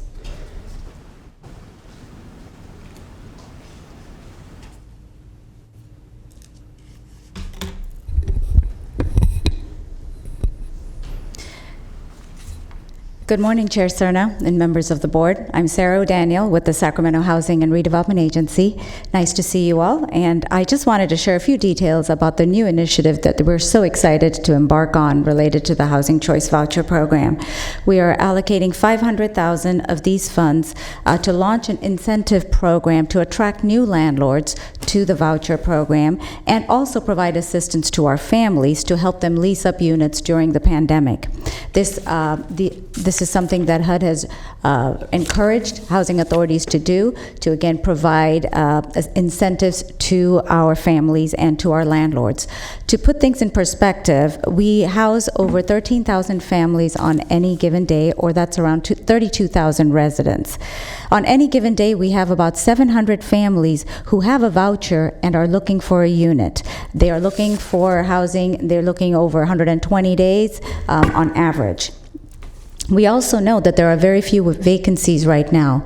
There is an eviction moratorium, and just in general, it's just very scarce to find affordable housing. So we have come up with 6 components to this initiative, again, to help the landlords as well as the families. So the front end as well as the back end as well. So just to go over the components in a little bit more detail. The first incentive is that we would like to provide a $2,500 one-time bonus for a landlord who has not participated on our program in the last 12 months. This is a sign-up bonus for them. The second incentive is that we would like to provide a one-time bonus of $2,000 for any landlord who has left our program within the last 12 months, and we're welcoming them back to the program. Can I interrupt? How much discretion does the agency have in terms of the amount of signing incentive for landlords? We have full discretion. Okay. The third incentive that we want to help our new landlords is that we want what we call a no-loss bonus. We would like to provide a proration of the contract rent from the day we receive the landlord's paperwork to the date that we actually have the contract made effective. And this is a maximum for 1 month of contract rent. We also want to help our landlords, help them pay for damages that are sometimes done to the units from our tenants, pay up to $2,500, and that would cover over and above the security deposit amount, and this is for damages that are in excess of normal wear and tear. I think Supervisor Peter has a question. Thank you, and maybe you said this, I didn't catch it. Do you have, how much money have you set aside for this bonus? We have set landlord aside incentives? We have set aside $500,000. Wow. Okay. Thank you. And then on the front end, what we want to do is we know that families have a hard time coming up with the fees, the application fees that they need to pay up front for the landlords to do their checks. And we are providing $50 for each application, up to $150 for each family. So that way we can help as many families as possible get their applications through to the landlords. Also, we want to help by paying for security deposit for our families, and we will pay for a maximum of 1 month's contract rent, as many families we know do not have the funds to do so. We have a question from Supervisor Tully. Yeah, thanks, Sarah. I didn't want to interrupt your, you were on the last one, at least on the page here. I wanted to ask you just kind of about the overall approach. Obviously, we have the money that you're contemplating in the recommendation here. And I know in previous times we've talked about damage claims. I mean, in these chambers, debating certainly, approaches to helping folks get housed. Obviously, security deposit assistance has been alluded to. But we got this approach now where we call them bonuses. I guess you can call them what you like. It's all going to be about dollars, but incentives. But is this? And you do that in the header up above.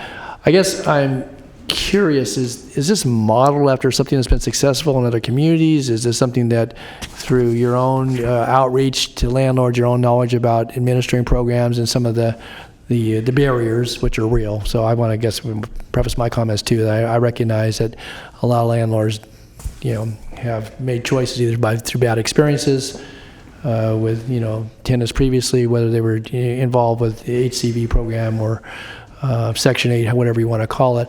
So I guess I'm just curious, because I know you went right into, what we're proposing here today, but how did you get to this set of recommendations? And some of these aren't new items, but I guess I'm curious there. I think it's an important background for what we're considering here today.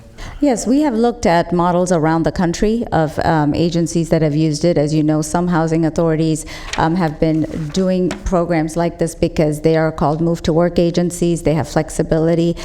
These funds in the past, we have not been able to do this because we're not able to do it with our current, with our administrative funds. However, due to the pandemic, HUD has allowed us to use these funds for this purpose. However, we have seen that it has worked well. It has worked well in agencies in the LA area. It has worked in San Diego, just across the country for some of those agencies that have had flexibility to do it. And so we have modeled it around those programs around the country. I do want to mention that these funds are only available until December 31st of this year. So we only have 6 months to launch, implement, and use all the money. So we don't have a lot of time. We hope HUD will give us an extension, but we don't know at this point. Okay, so the window of opportunity is the stimulus package, CARES package, that then opened up the latitude for the agency to embark on this. And you've said $500,000 for the landlord incentives. Or is it all inclusive of the welcome back and the no loss? Is that all in the $500,000, or those will have separate amounts attributed? No, it's just everything together, combined. So is somebody eligible for two of the three? Obviously, if you're new, you're not the welcome back. If you get the welcome back, and if they want the no loss, they can get that as well. Okay, so what's the maximum amount? It'd be $5,000. Well,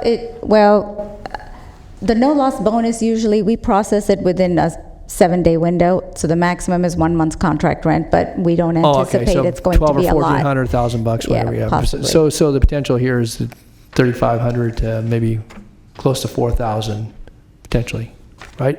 I would say around $3,500. $3,500, yeah. okay. Mm-hmm. And if I just try Potentially. to do the quick math, how many folks do you think you can enroll if you maximize the amount? What's your contemplated? Well, it really depends on, which pots, because they might come back for damages or whatever, but we would like to get at least 100 landlords that we can help during this time frame, new landlords. But didn't we already have a proposal? I didn't think we were restricted on the damage claims before. Wasn't that one of the incentives when we talked about, expanding the HCV eligibility and trying to extend that to, folks who were essentially homeless or in need of transition? Or is that something we don't offer currently? We currently don't offer damage claims.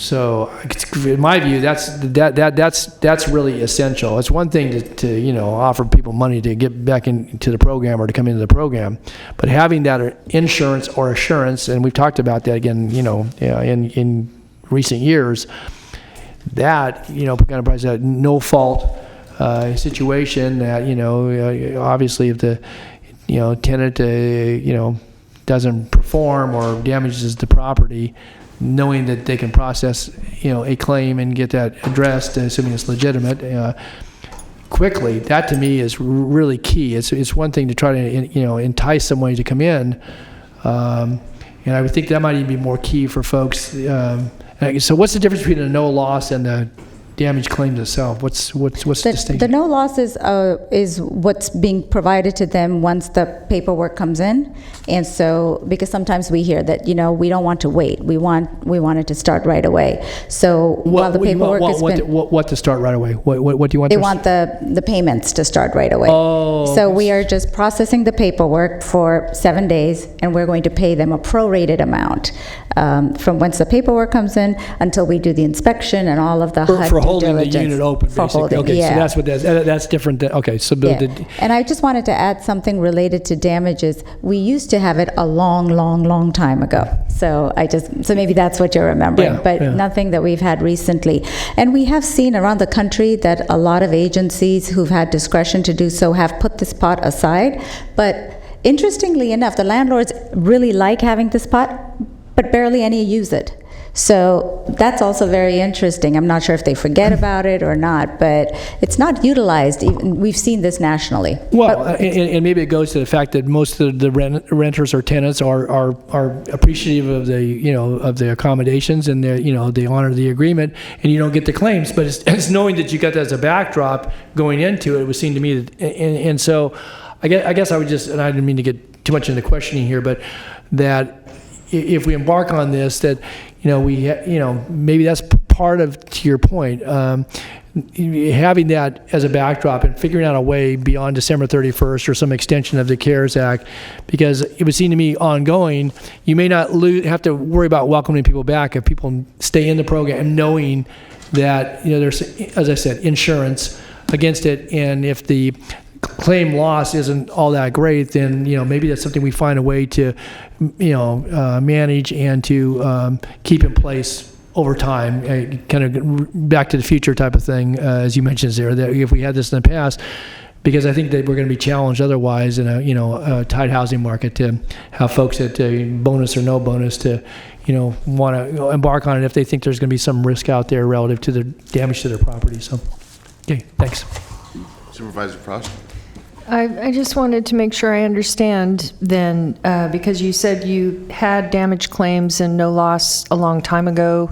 Just the damage claims. Just the damage claims. Yes. So it's the new landlord and the welcome back and the no loss that will go away in 6 months, or does all of this go away in 6 months? They all go away. They all go away. They all go away. It's based on tied to the funding source. And the funding, we won't be allowed to allocate it in that way in 6 months unless they extend it. That is correct.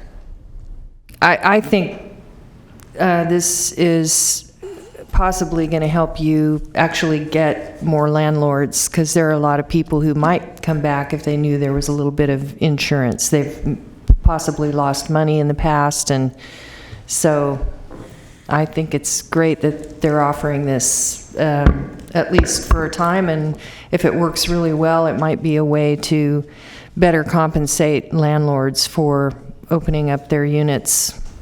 So, thanks. Thank you. Supervisor Tolle. Yeah, I'm sorry. Just so back to that though. So if it goes away in 6 months, you set the money aside. Does that pool of money have to be used? If you set it aside for damage claims, and because otherwise you're kind of breaching what you say. Come on, here's what we're going to do. Damages in February. Yeah, and you want to establish a long-term, healthy relationship with good, housing that meets certainly our criteria. That's sufficient for the people who are going to be living there.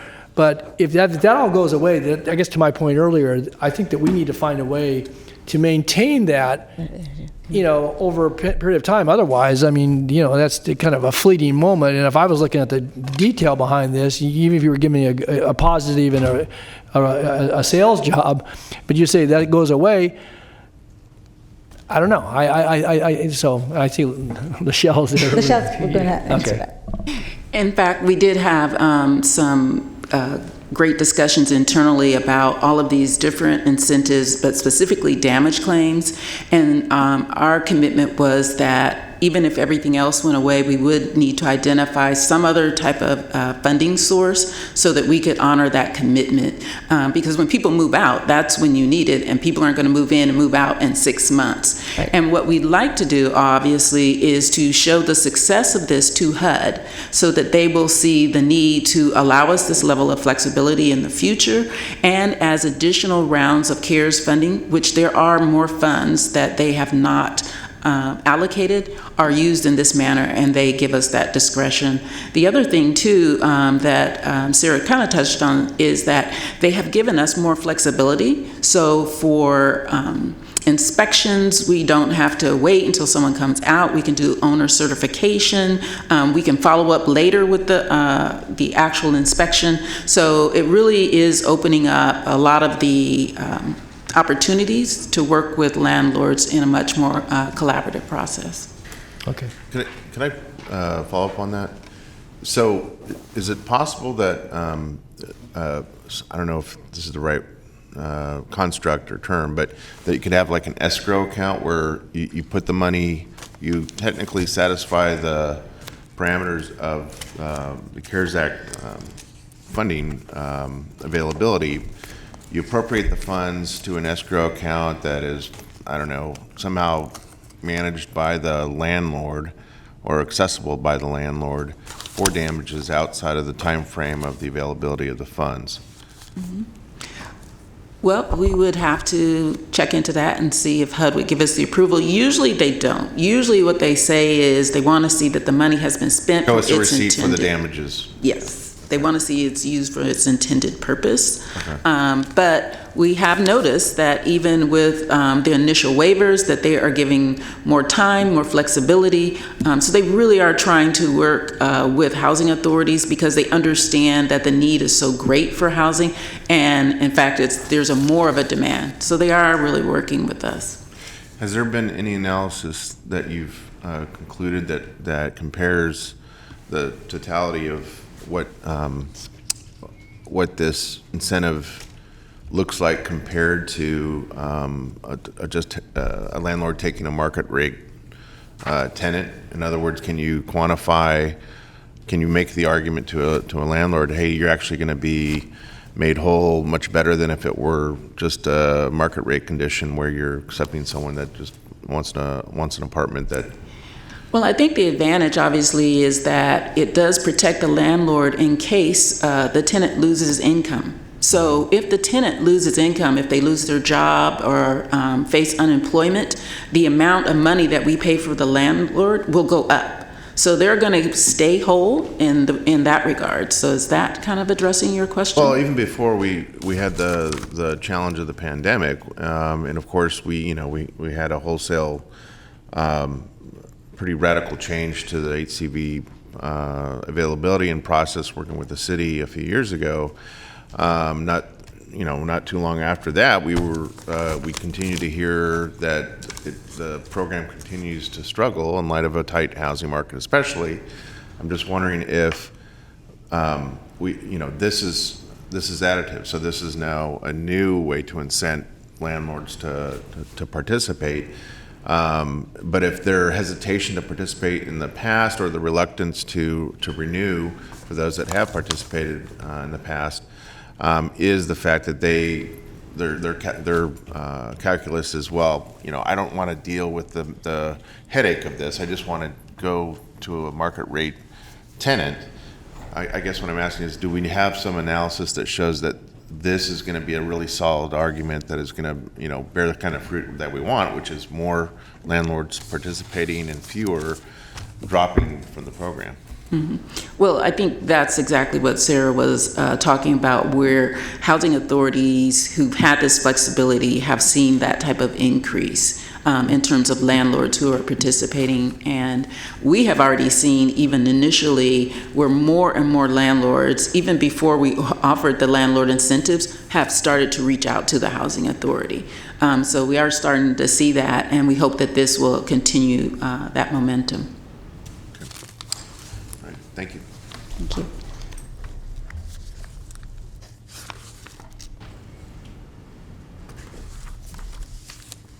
This pretty much concludes the presentation, and if you have any other questions, I'd be happy to answer them. We may have exhausted them all here. Quick one. Sure, Supervisor Peters. Is the 500,000 just for the county or city and county combined? City, county, all the cities. Because remember, the HCB program encompasses unincorporated and incorporated cities. Thank you. Okay, thank you very much. This is a receive and file. I appreciate the information. We all do. See you in 2 weeks. All right. We did not receive any public comments Thank to you. make verbal comments. Next item, please. Yes. We have Senator Pan in our audience. We have 11 o'clock. Can we take his item first, then come back? That's a good suggestion. Thank you. Be respectful of the senator's time. Just call the item. Yes, so item 50 is the informational update on Senate Bill 1029, authored by Senator Richard Pan, relating to the geographic managed care in Sacramento County. Hello, Supervisors. Good morning. I'm here to present on Senate Bill 1029. A little louder, Peter. Senate Bill 1029, which is from Senator Pan about our geographic managed care program. As many of you are well aware, since 1994, we have been one of 2 geographic managed care programs in terms of dealing with Medi-Cal in the state of California, San Diego being the other one, and having significantly more ability to hold accountable the managed care organizations. This covers 427,000 of our fellow residents in Sacramento County. And what 1029 does effectively is provide a GMC fix, if you will, in terms of allowing us to hold to decide which managed care organizations are going to be able to apply to be members of the GMC, and to give us the ability to hold them much more accountable for metrics of patient satisfaction and quality of care. And because the state has pretty much actually has kind of abrogated their responsibilities, and we haven't done much ourselves. I think it's not surprising that 4 out of the 5 managed care organizations that we have in Sacramento County rank in the bottom quartile of the state in terms of satisfaction and quality of care, Kaiser being the only one that is not the case. So we've been working for the last year, Senator Pan back there, and myself and Chet Hewitt, and a whole range of stakeholders with about 100 or so stakeholders, from medical societies to public health folks to advocates to medical students and to FQHCs and to managed care organizations, all of them involved in this discussion. And so we've come up with this bill, which actually is passed on consent. I'll let the senator handle that in the Senate, and is going to the Assembly's consent file shortly. And so we hope to have this bill signed into law by August or so. So anyway, I'd be happy to take questions, or I can call up Senator Pan, and you'll realize that we dress alike because we both went to Hopkins.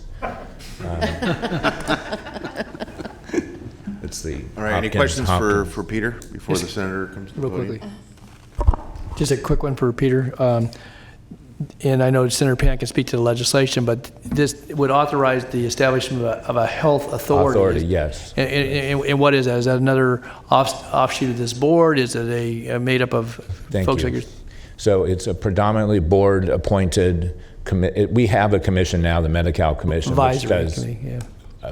No offense to anybody, but effectively nothing.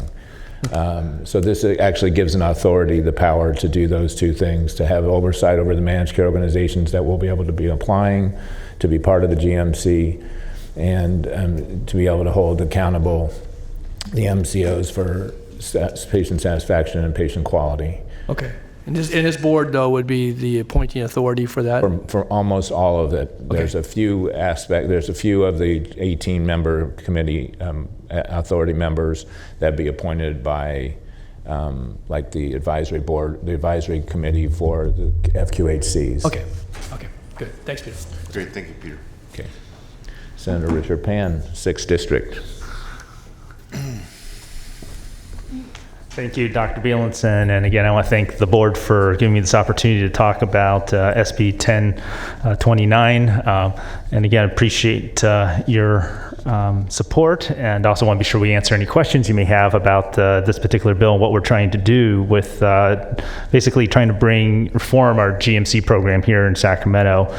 SB 1029, as mentioned, establishes a local health authority, gives you the power through a county ordinance to establish this health authority to see and designate which plans can compete for the state contract, and will provide ongoing oversight and input.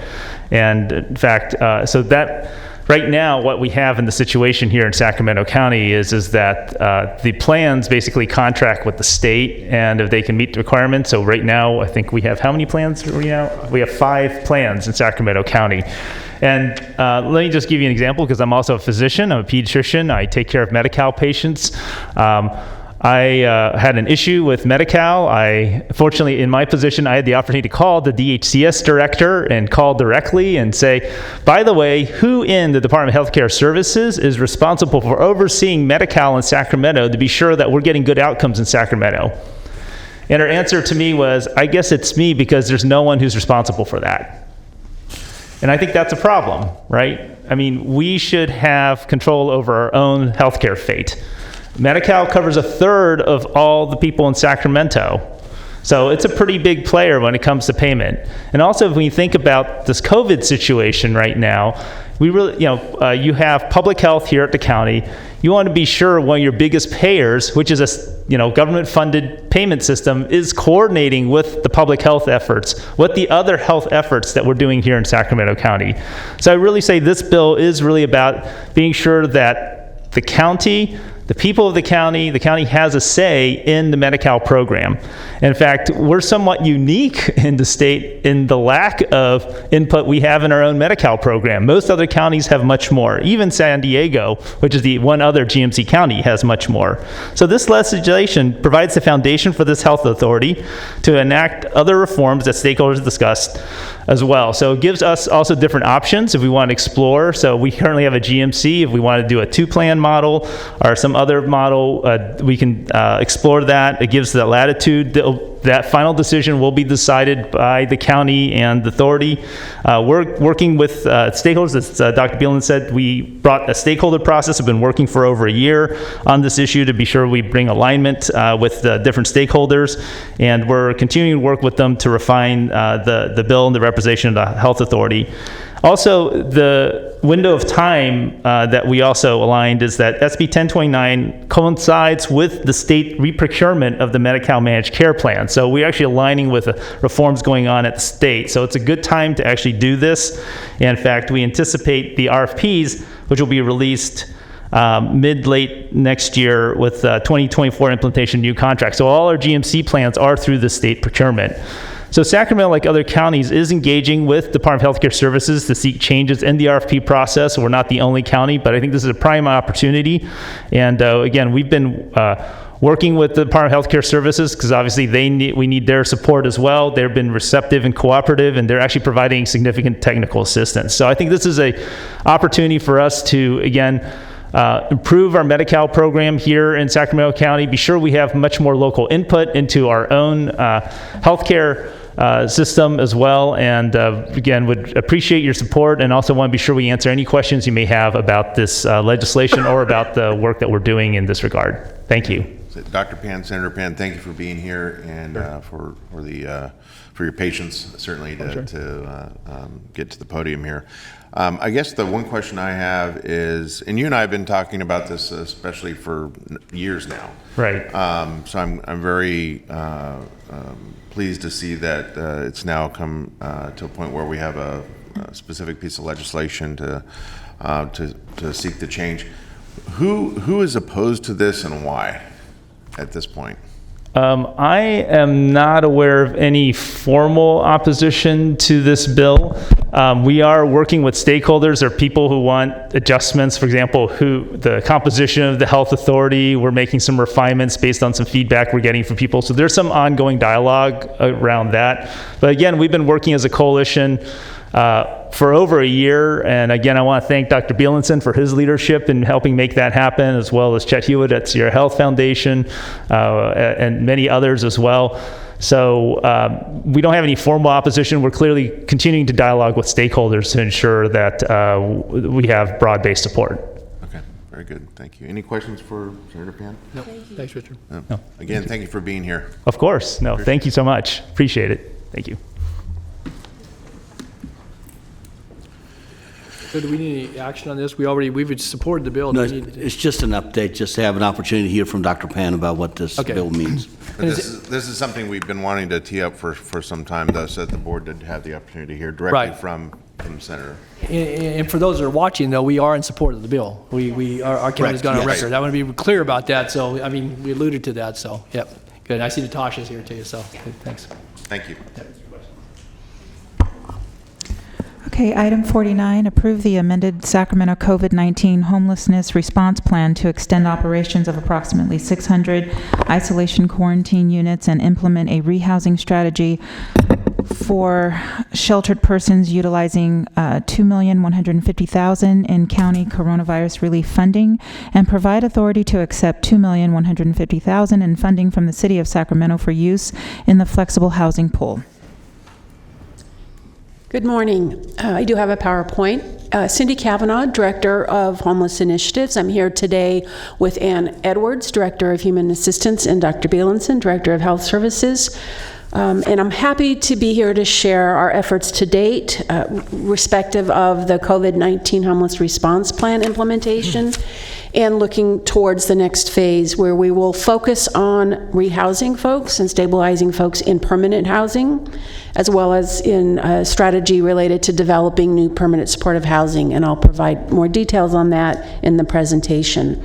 I did want to recognize and thank a very cross-agency collaborative team that has been implementing to date, and that includes folks from the two departments I mentioned, from the City of Sacramento, from Sacramento Steps Forward, and from the Sacramento Housing and Redevelopment Agency. It has been a really extraordinary focused effort that will share some of the outcomes. City Council is voting on this same amended plan on July 28th, and the Continuum of Care Board heard it last week.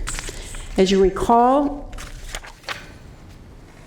on April 7th, the Board of Supervisors, as well as Sacramento City Council and the Continuum of Care Board, approved a collaborative plan with joint investments of over $15 million to respond to the unknown needs of the homeless population around COVID-19.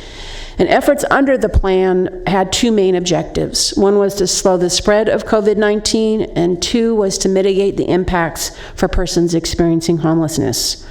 As I mentioned, implementation has been shared amongst these agencies. Our work to date has focused on three main areas: supporting the existing shelters, about 400 beds in congregate settings, creating new isolation and quarantine sheltering opportunities, and addressing the needs of people living unsheltered in encampments, consistent with guidance from the Centers for Disease Control and Prevention. As of July 6th, the plan has resulted in the operation of 563 preventative quarantine units, primarily in leased motels, serving 800 households and over 900 individuals. Just want to note that this is in addition to some other motel sheltering going on through the Veterans Administration, as well as through DHA's existing motel program. And although my numbers are only through May, that has put over 200 people into motels. It also includes the operation of 18 trailers for medically supported isolated units, and we have served 29 households, 33 people, for those who have either tested positive or have pending tests.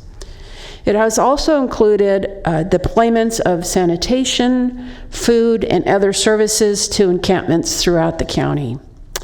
And finally, in addition, the Department of Health Services has arranged testing of nearly 800 people experiencing homelessness in shelters, in encampments, at day centers such as Loaves and Fishes, and in the quarantine units. Thus far, through this program, only 3 individuals have tested positive through this testing. I want to note that we have been sharing weekly pretty detailed implementation updates. Those are located on Sacramento County Responding to Homelessness website, as well as Sacramento Steps Forward. We also are sharing monthly demographic information we have on the participants. Because Sacramento did not experience outbreaks of COVID-19 in congregate shelters as other communities did, we were able to use this increased capacity in the preventative quarantine units to bring inside some of the most vulnerable among the homeless population. Over 1/4 of those served to date did not have records of participation in services in the Homeless Management Information System, but are still presenting the vulnerability of that's detailed in this slide. 63% have been homeless for over a year, 55% were age 55 or older, and 76% came from unsheltered situations. Half of those that had completed an assessment for housing through the continuum of care, it's called the VI-SPDAT, indicated a likely need for permanent supportive housing, which means ongoing assistance with services and rent. And as you will see, this has implications for our next phase that brings case management services and rehousing assistance to these households. So the recommended plan before you would pivot the remaining funds originally intended for additional motels and add funding to do the following. We would extend the isolation quarantine in the existing locations through September, holding 18 trailers available for COVID positive or pending, and that number can be adjusted. We would continue the encampment support through September. That means water, food distribution, outreach services, and sanitation. And we would create housing opportunities, rehousing opportunities for up to 500 households residing in the motels and trailers, and in addition, pursue development of new permanent supportive housing and funding. It's important to note, as with the original plan, we view this plan as subject to change. We're reacting to the trends of the pandemic as well as funding opportunities.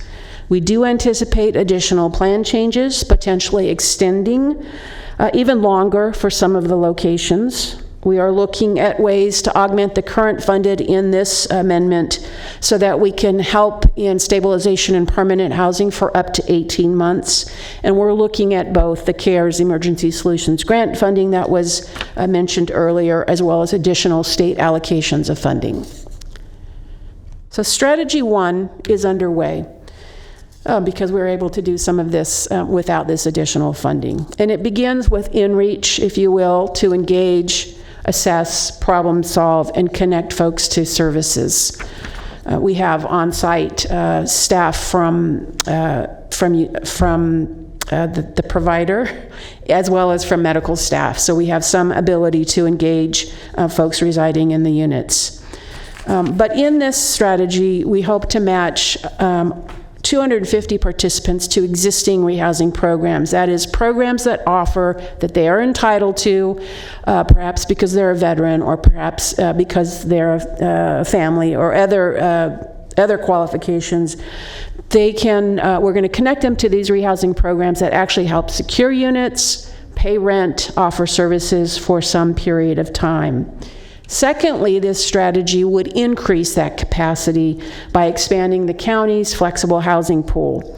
This also includes ongoing rental assistance, supportive services, and we also will be offering problem solving so that if we can help folks with a little bit of assistance, we will. If they need more ongoing assistance, we'll be able to offer that. Just want to note, the flexible housing pool does have two kinds of services: the intensive case management services, as well as the property-related tenant services. Somewhat relevant to the conversation on landlord incentives, one of the things we have found through the PRTS services is knowing that there is some place to call if there are issues has been a real selling point to getting landlords involved in renting to these persons. Excuse me, Cindy. Yes. Supervisor Tully has a question. Yes, Cindy. So just in the point I was going to ask about, so what sort of coordination or dovetailing is there with what we just heard from SHRA relative to getting some available units and landlords who would rent with all the things that come with the Housing Choice Voucher Program, and then obviously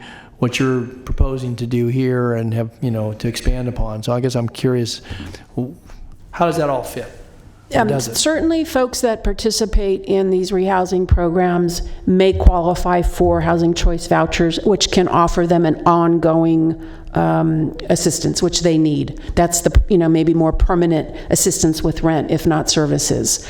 So certainly there is a connection between Housing Choice Voucher and making sure that program functions well with this program. Although we will be likely securing the units outside of those incentives. And secondly, there are incentives to landlords throughout programs, amongst programs, especially serving homeless. The Continuum of Care has that, the Flexible Housing Pool, as well as the Flexible Supportive Rehousing Program.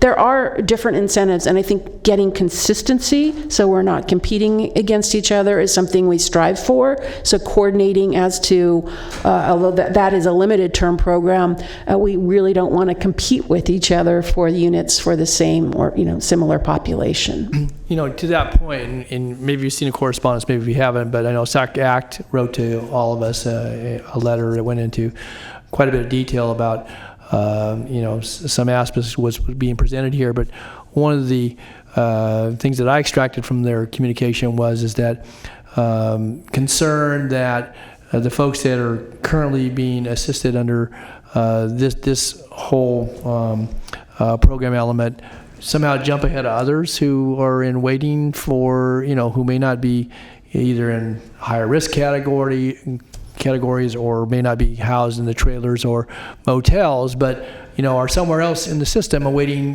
permanent supportive housing.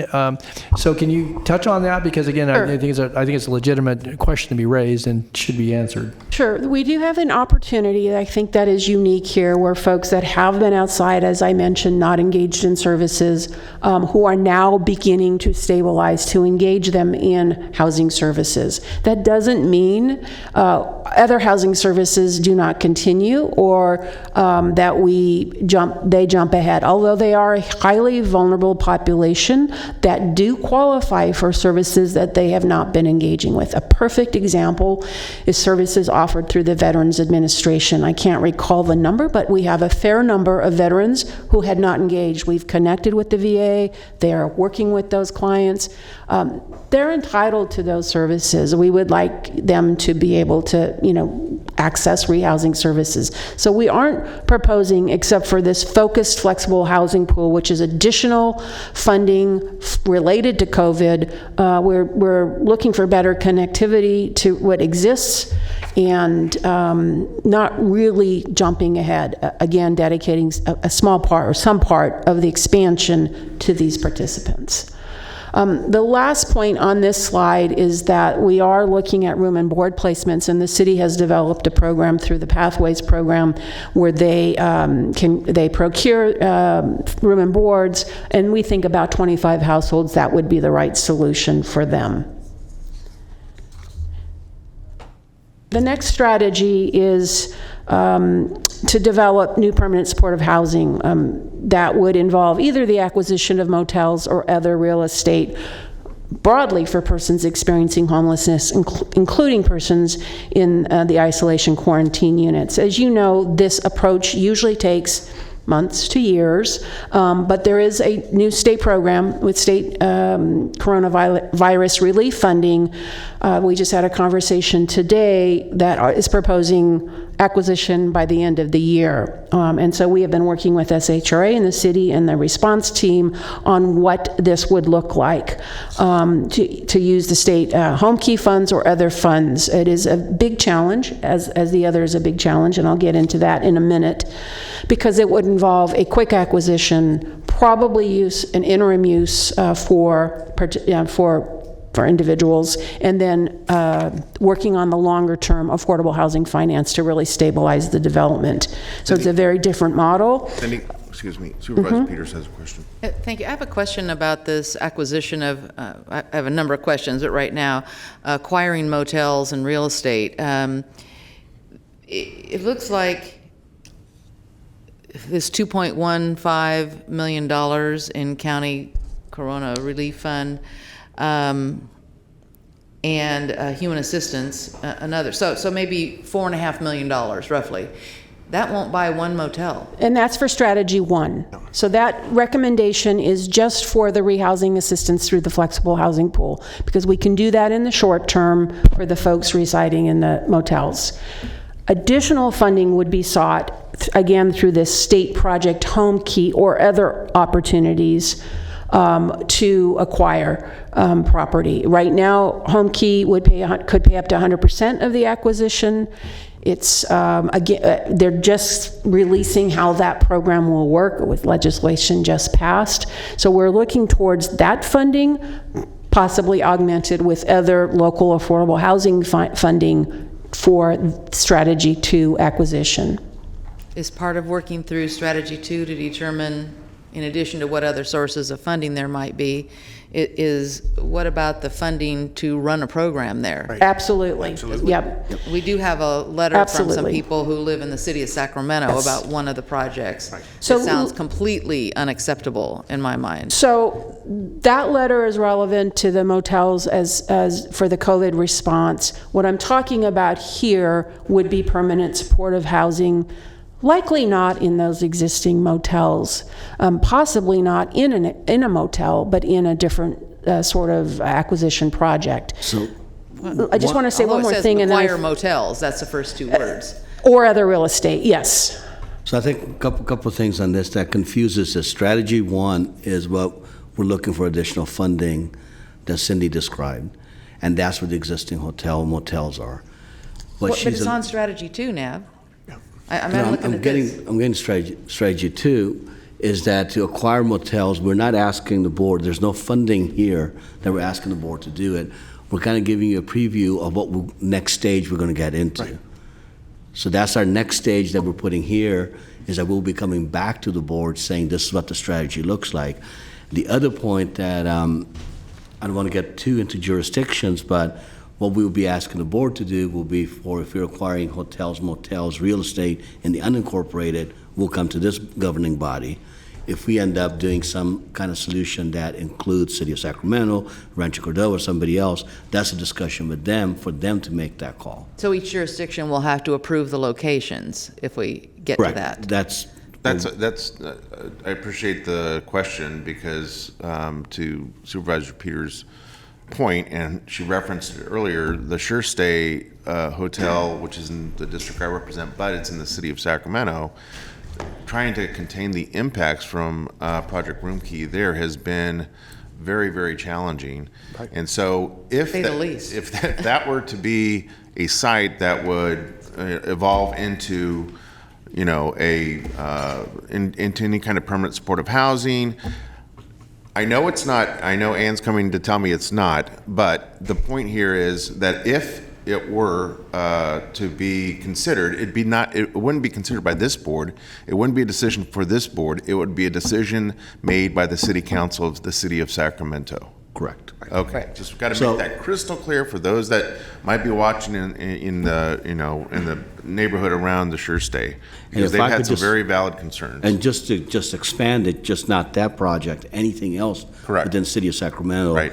It will be working with City of Sacramento and with their administration and their elected officials to do that.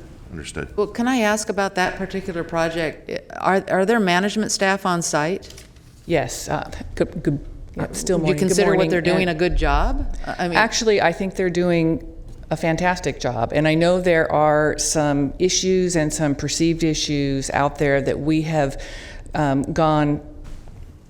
done a lot to mitigate them. So we have instituted a contract with the Sacramento Police Department for additional patrols in the neighborhood. That started several weeks ago. But it took longer than I wanted to see happen to get them to even initialize that. It did take a we long can't time. spread that kind of thing throughout the county, that kind of behavior. No, and we recognize in hindsight that the selection of that motel was probably not wise because of its proximity to a neighborhood. Yeah. We would never do that again near a residential neighborhood.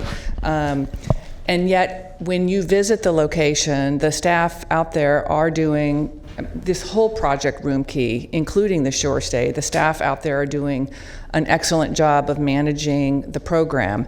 And there have been very few on-site issues. There are certainly some neighborhood issues that some are a result of the project room key residents, some are a result of homeless that traverse between Highway 160 and Del Paso Boulevard naturally because it's a shortcut to businesses, which is why we instituted the SPD. Well, I mean, keep in mind the redevelopment agency has told us that when you have a facility like this, it does attract other people who don't necessarily live there. And Correct. that's why, I mean, I like the motel model, as you know, because we Yes. did that one in North Highlands, but it's in a commercial area. It's not anywhere near, and it's all fenced and all the appropriate things, but we just cannot put these kinds of things in residential areas, and with not only the people who are living there, but the people who are attracted to the people who are living there. Totally agree. And as I said a moment ago, we realize in hindsight that it was not a good choice. We will not do it again. Also, we're in the process of instituting, we have a contract and we're doing some additional camera monitoring with a camera monitoring service out there to help monitor the site and the immediate surroundings. And also, when Cindy talked about, moving in towards rehousing, we're going to target the sure stay first for moving folks out. And if there were any extension of motels, as Cindy mentioned, we will not extend the sure stay past September 30th. We are very much committed to ending that program at that site, and we have no intention of advocating for that to be a motel acquisition site either.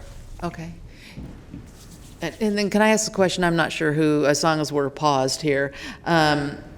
There's a paragraph in the background that says, serves 615 people since early April. We've had 420 motel rooms, 59 trailers. But yet I thought the money was for people who tested positive, and we've only had 2 homeless individuals test positive.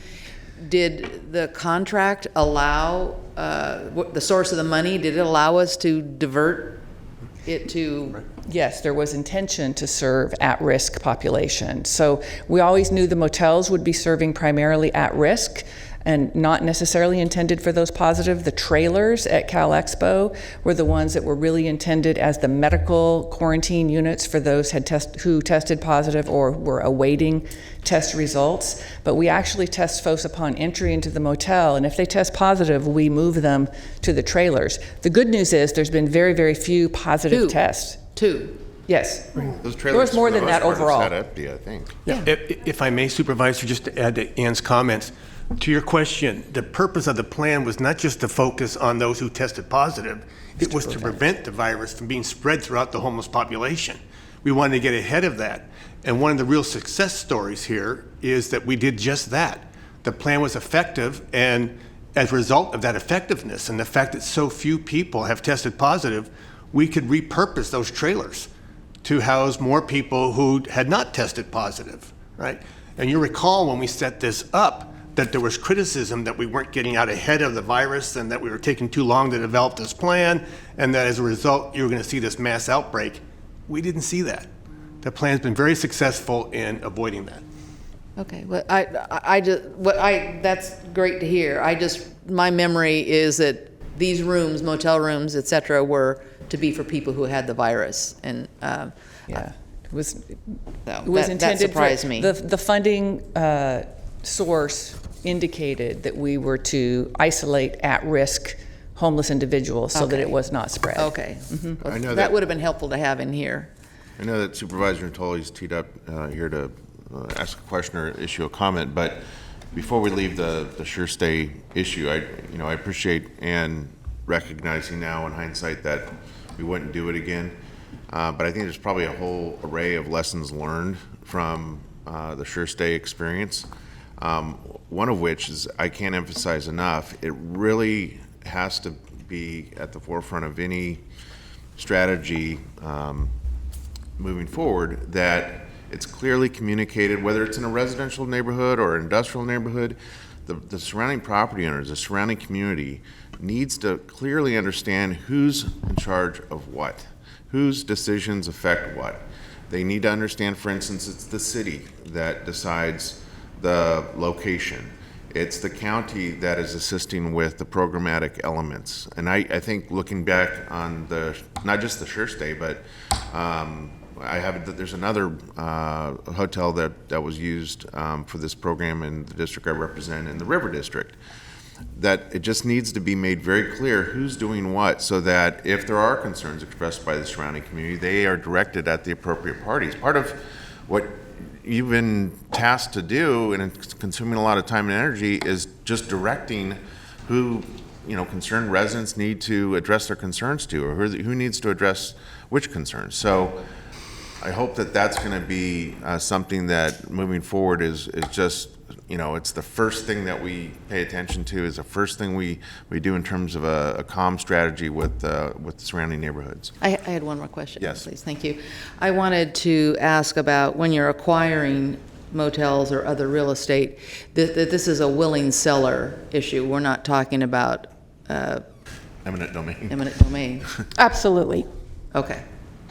On the record. So I have, I believe, one or two more slides just to recap on this one as projects are identified. Yes. Supervisor Tolley. Yeah, and this is just piggybacking off of Nav and Ann's comments. I want to just, again, back to the point about clarity and crystal clarity.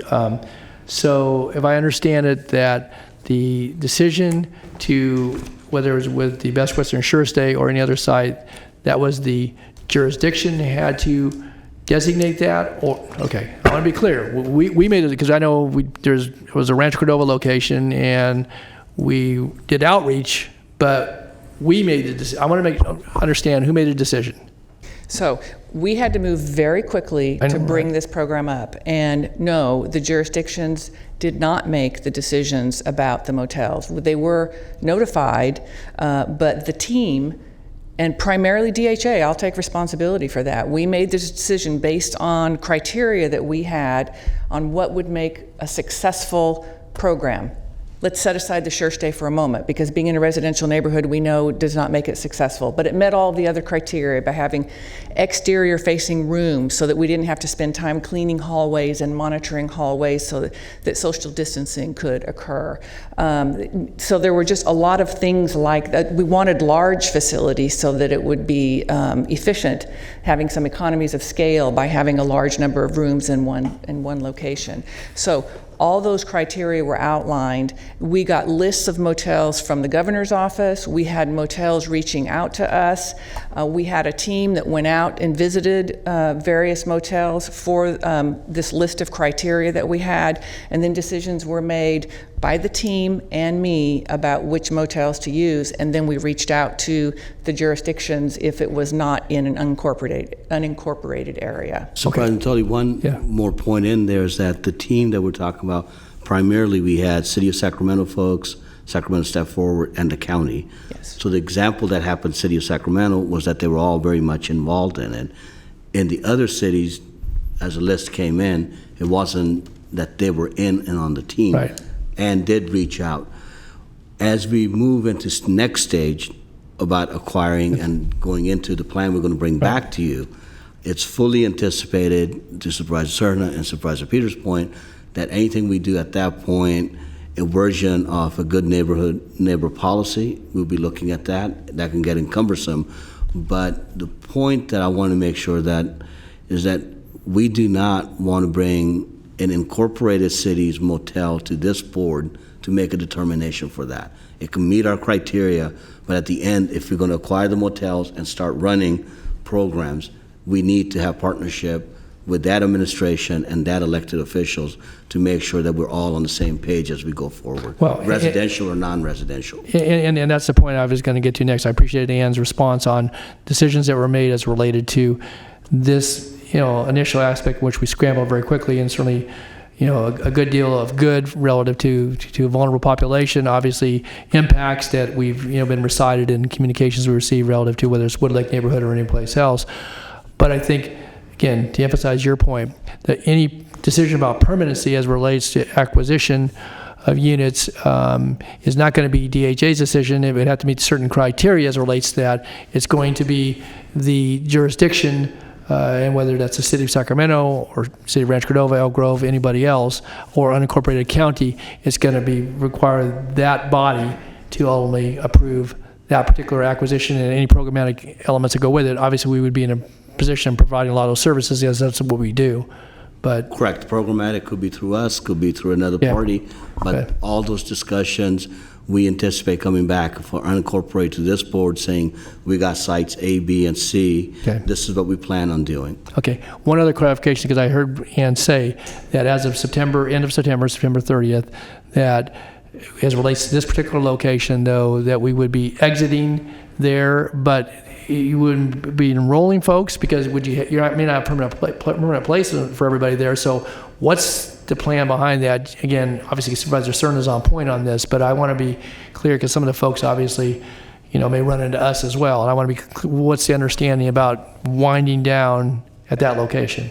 So that's a little bit of a fluid process because we are at capacity in the 4 motels that we have currently leased. Right.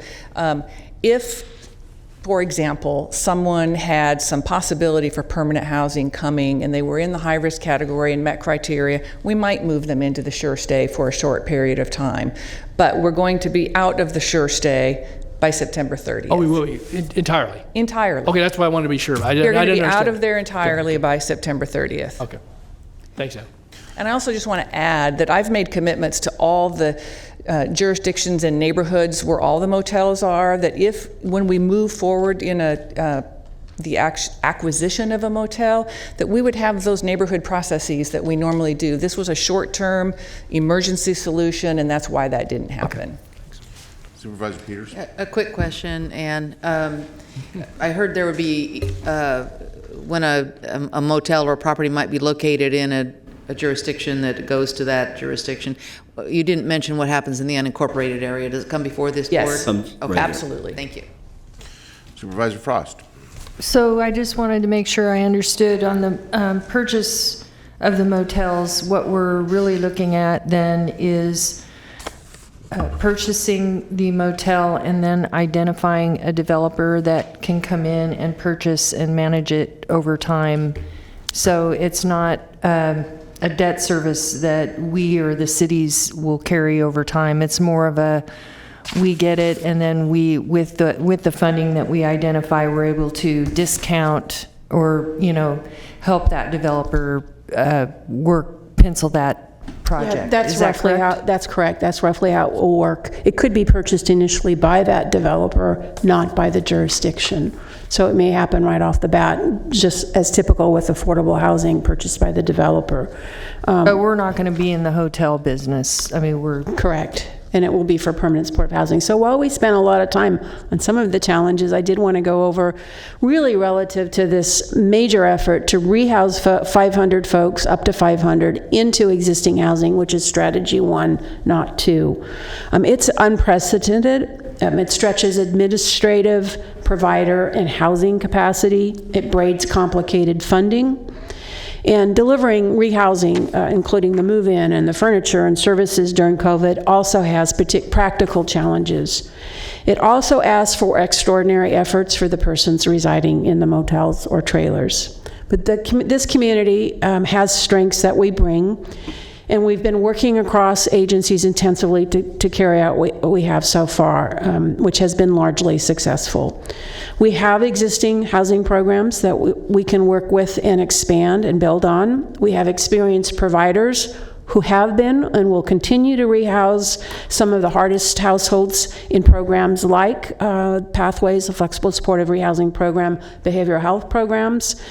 And we have a community that cares and contributes and supports in significant ways. So this slide outlines some of this large challenge we gave to ourselves and we'll be reporting out on. I want to say that it aligns with national and state direction that recognizes that permanent housing, given this unknown pandemic, is the long-term best safe place for people to be. And I also want to note that Sacramento is one of 8 communities in California that is receiving technical assistance from HUD's National COVID-19 Response Team in the form of a dedicated expert helping us to form this aggressive, collaborative, and inclusive strategy to rehouse as many people as we can in a short amount of time. With that, bring you to the recommendations, which are to approve the amended COVID plan, utilize the 2.15 in the county CRF for the flexible housing pool, accept the pending 2.15 from the city, and amend existing contracts in the flexible housing pool, while at the same time pursuing strategy 2, and of course returning to this body as is necessary with specific projects. With that, my presentation is concluded. Before Cindy does that, the last bullet is what I was getting at earlier.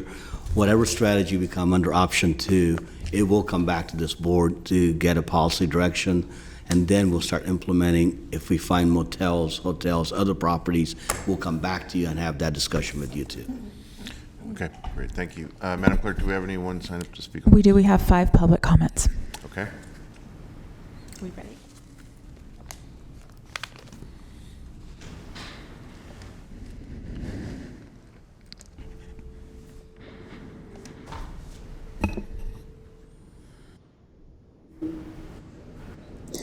Hi, caller. Please state your name for the record, and you have 3 minutes to make your public comment. If you have the meeting running in the background, please silence those devices. Go ahead and make your comments.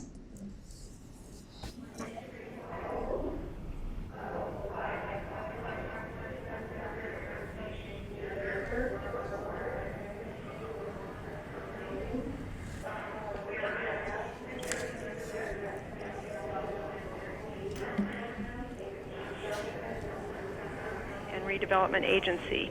We sent a letter to the board on July 13th.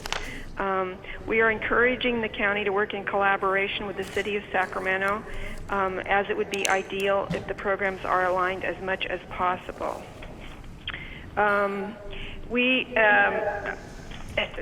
funded a mini grant program in the wake of the pandemic, and actually were able to raise about $100,000 and distribute that to the community. And we also did a follow-on listening campaign with the individuals who had received mini grants of up to $500.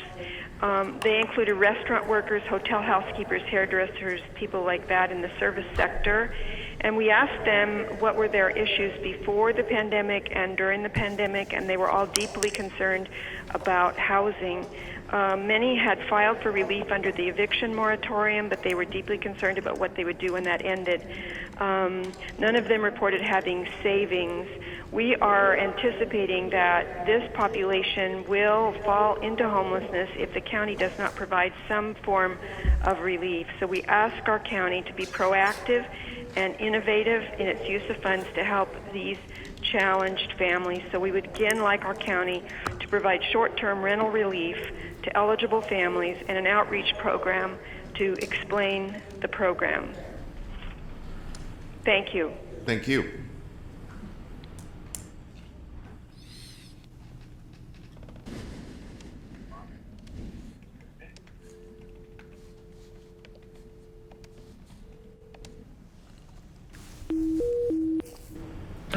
Hi, caller. You have 3 minutes to make your comment. Please state your name. If you have the meeting running in the background, please silence those devices, and you can go ahead and start making your comments. Hi, can you hear me? Yes. Okay, so I want to say that I support all funding to address the homeless crisis as long as it's comprehensive and long-term. I think a lot of stuff you propose is short-term and really not comprehensive. You know, it's not just like a homeless issue, it's a drug issue, which is actually a mental health issue, so we need to provide mental health services. The Sure Stay Hotel without the mental health services is like asking for failure. You know, you talk about what your constituents want, but I don't hear you talking about what residents want. And, excuse me, the homeless one. And they're actually residents that are constituents as well, so I'd like you to uplift their voices. And I would like for you to allocate all the funds that you have for the jail and to a mental health facility. This will decrease a lot of the problems that we have. And also, I need you to know that there's an echo coming from your source and it's very distracting.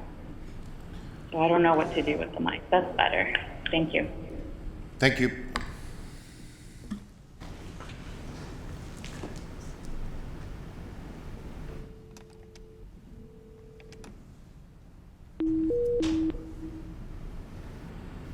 Hi, caller. Please state your name for the record, and you have 3 minutes to make your comments. If you are listening to the meeting in the background, please mute those devices. And also, if you have your speakerphone on, please talk directly into your phone and turn your speakerphone off. And please go ahead and start with your comments. Hi there. My name is Stuart Gow. I'm a resident of Woodlake, and I'm calling to speak about the Sure Stay Hotel. It's great to hear you guys discussing the problem that we've been experiencing. You've already covered many of my concerns, and I hope that the city is going to pay attention to this discussion because they may plan to move forward with using Sure Stay. As you wind down Sure Stay in September, I'm hoping that in the meantime you can address security concerns that are ongoing in the neighborhood. Just last week, well, we've had several nuisance fires. Just last week there was one right in front of the motel, which was very close to catching fire to a house. What I would like to see is an actual security presence 24/7 on the gate of the motel, because that's non-existent at the moment. Patrols around the hotel would also be really helpful. I think it's fair also to ask that between now and September, if the motel is to accommodate COVID positive guests and to be treating COVID positive patients, then the neighborhood should be informed of that presence, because we do interact with the guests in public. We interact with them in the street, in the park. We've had people in our backyards, in our front yards. In the meantime, also a contribution to our private security services would be very helpful, because we're making many calls to SIA security. Also, enforcement of no camping around Sure Stay in the meantime, around Sure Stay and throughout the neighborhood in the meantime would be very helpful. Perhaps the city's impact team and the SPD could move these encampments. These are new encampments. They're not encampments that have been there for a long time. They're really a result of the presence of Sure Stay. With the risk of COVID, I really think there should be great restrictions on the movement of guests, especially anyone who's suspected of having COVID or is COVID positive. I understand it's very difficult to contain the guests within the hotel. But should people be COVID positive, I really don't think they should be in our park or using the light rail. Sir, can you please wrap up your comments?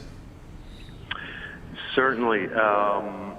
Well, I'd just like to thank you for taking the time to listen to me, and I hope the city is also listening to these concerns. Thank you very much. Very good. Thank you.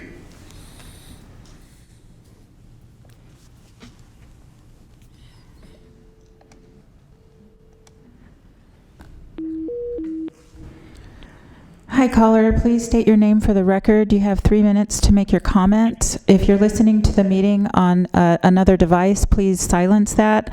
And also, please speak directly into the phone and try to not use your speaker phone option. And go ahead and start with your comments. Sure. My name is Nikki Jones, and I've been a street outreach worker here in Sacramento since 2014, and longer than that, really trying to work on some of the things the previous caller said, which is mainly uplifting the voices of folks who are experiencing homelessness. I think continuously with policy and these plans to mitigate the harm of homelessness and to end homelessness, as people like to say, are so often plans that really speak to the needs of people who are housed in the community, of business owners of the community, of police in the community, instead of really listening to, number one, who's the most impacted and who has the best solutions. If they're going through it, then they are the ones who have answers. If we were to add our resources to their resiliency, we would go a long way in making real community solutions. People survive every day. They make ways, and just as stated, we would do well to make those ways wider, to add our resources to theirs.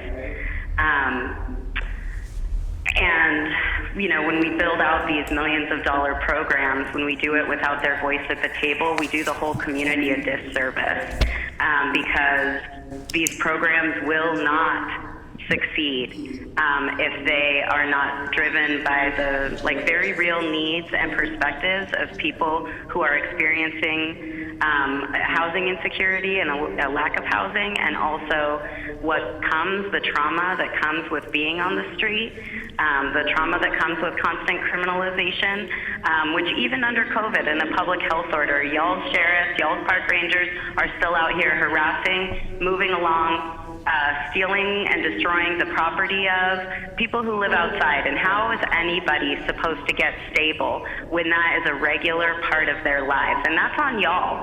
That's on y'all. That's a policy priority that y'all have made, and y'all can instruct these sheriffs to get off the backs of our people who are already suffering and struggling to survive, and that's your responsibility. And when y'all fund these pathways, you want to make these HOT team officers, homeless outreach team officers, the pathway, the service provider. And I can say that these people are compounding trauma in the community, and that's on you too. When you defunded all the outreach workers and you funded these cops, that's on you. And we need something entirely different. We need real community-based, peer-driven, life-affirming, supportive services for these people that understand that they deserve dignity. And honestly, housing is a human right. So when we're talking about solutions and y'all are engaging in market-based solutions to a social problem— Nikki, can you wrap up your comments, please? Yeah, absolutely. Market-based solutions are never going to solve the problem that the market is causing. You cannot invest your way out of this without looking at real solutions like the community land trust and socially owned housing, and getting these cops off our streets. Thank you, Nikki. Thanks, Phil. Bye. We have a few more.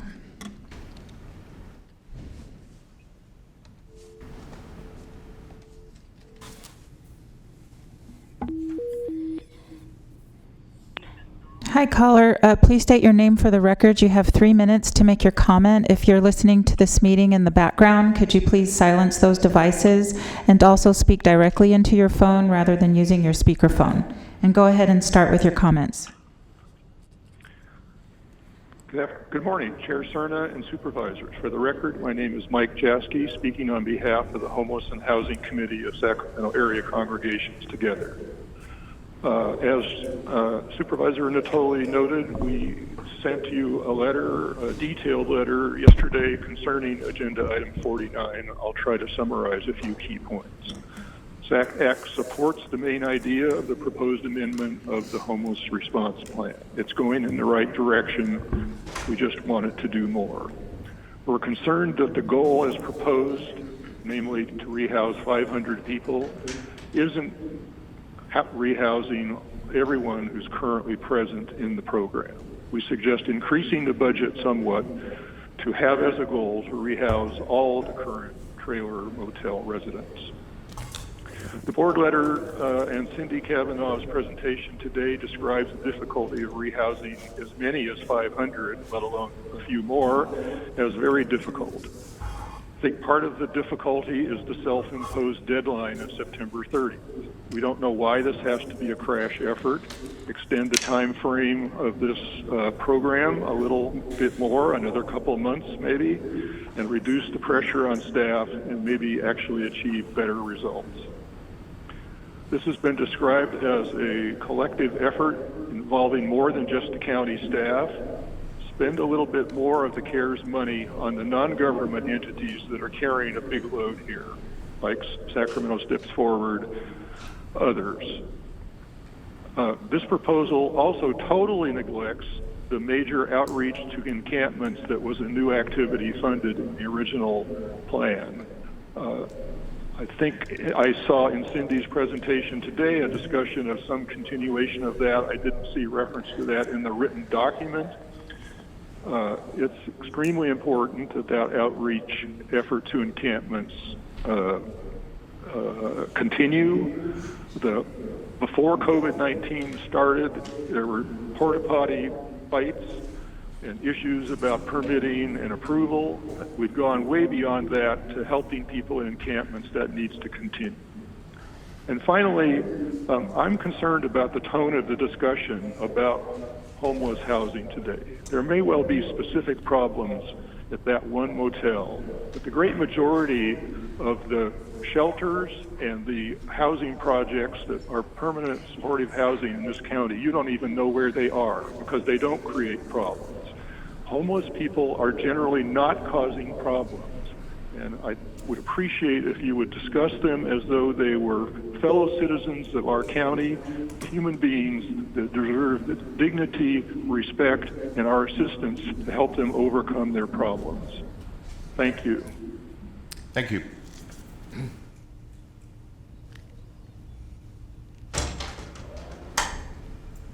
That conclude? No. Okay.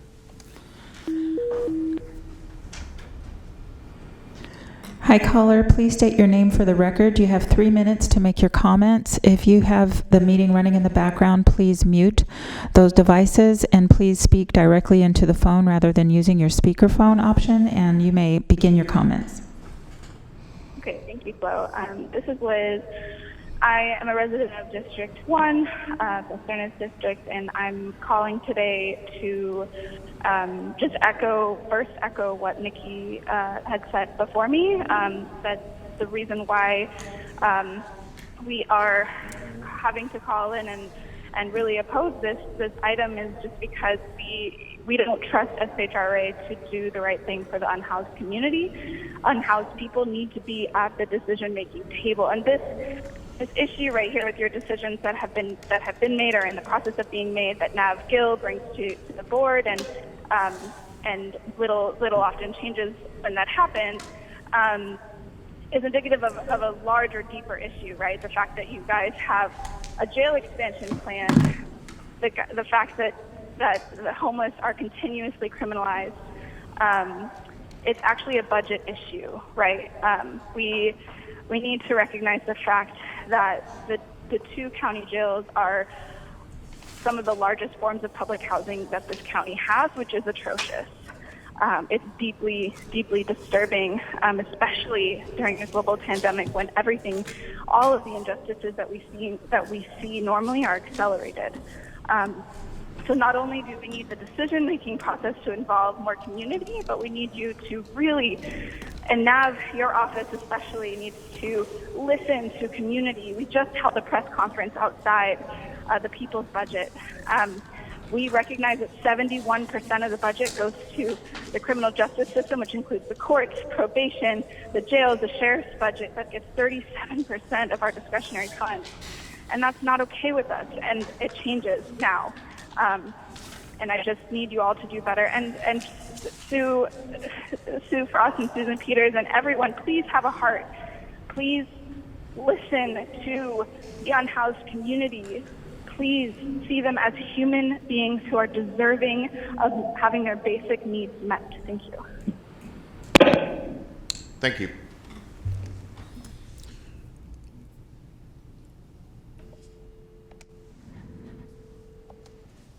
Laura, does that conclude? Okay.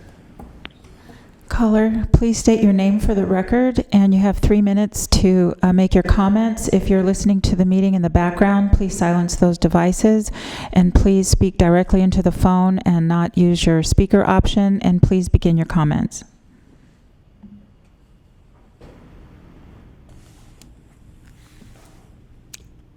Hello, speaker, are you there?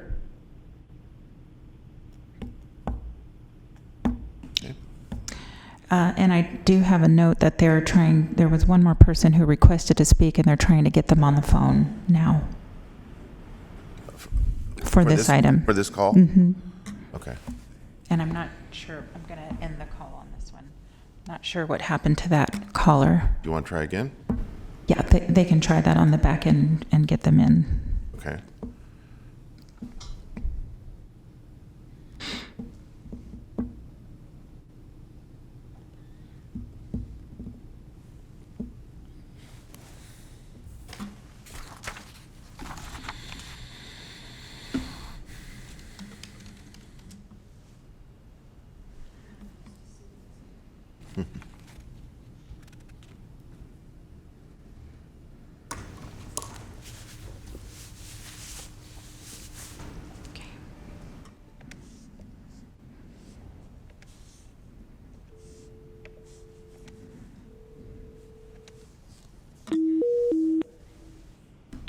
Hi, caller. Please state your name for the record. You have 3 minutes. If you're listening to the meeting in the background, please silence those devices and please speak directly into your phone rather than using your speaker option. And please start with your comments. Hi. My name is Gigi, and I'm calling to support increased funding for social services like housing, drug abuse, and mental health. The funding has decreased over the last decade. Not as a function of decreasing revenue, but as a function of shifting priorities. We have the funds, but we've chosen to police and incarcerate rather than prevent and treat issues that have very easily previously identified root causes. I'd like to comment on Sue Frost's work program that she has sent updates about recently, in which she selected only unemployed homeless people. She did not talk to unhoused families. And then she said that they could just not stay clean, which is the equivalent of saying, today I decide that I will change my brain chemistry. AA and NA exist with tokens at milestones because it's a lifelong endeavor. It's not a singular moment where people just clean up because they got a job. It's a disingenuous program, and I'm embarrassed that she keeps using it as proof that homelessness cannot be helped. Homeless people are residents, and they should be in residential areas. As a constituent that has time to speak, I want to use my voice to help those that don't have the means to call, mail, or show up to tell you what they need, which is less police and more housing and more mental health care. We do not need the sheriff showing up at encounters. We need to build facilities where people can get mental health and secure housing. You should listen to your constituents who are residents that happen to be unhoused. Their voices matter. Fund social services.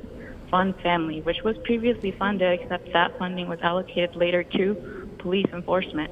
So it's not like we're taking the sheriff's money. We're just taking back the money that was previously allocated for these services that support our community. So I advocate that all the funding for the main jail be given to create more mental health facilities and any other funding to increase housing for people who are currently unhoused.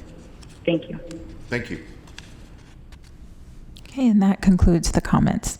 Great, thank you. And I thank again everyone that took time to use the new technology to issue their comments on this item. Oh, they're transferring one more person. Okay, I'm going to have to, after this call, this is it. Okay. Okay.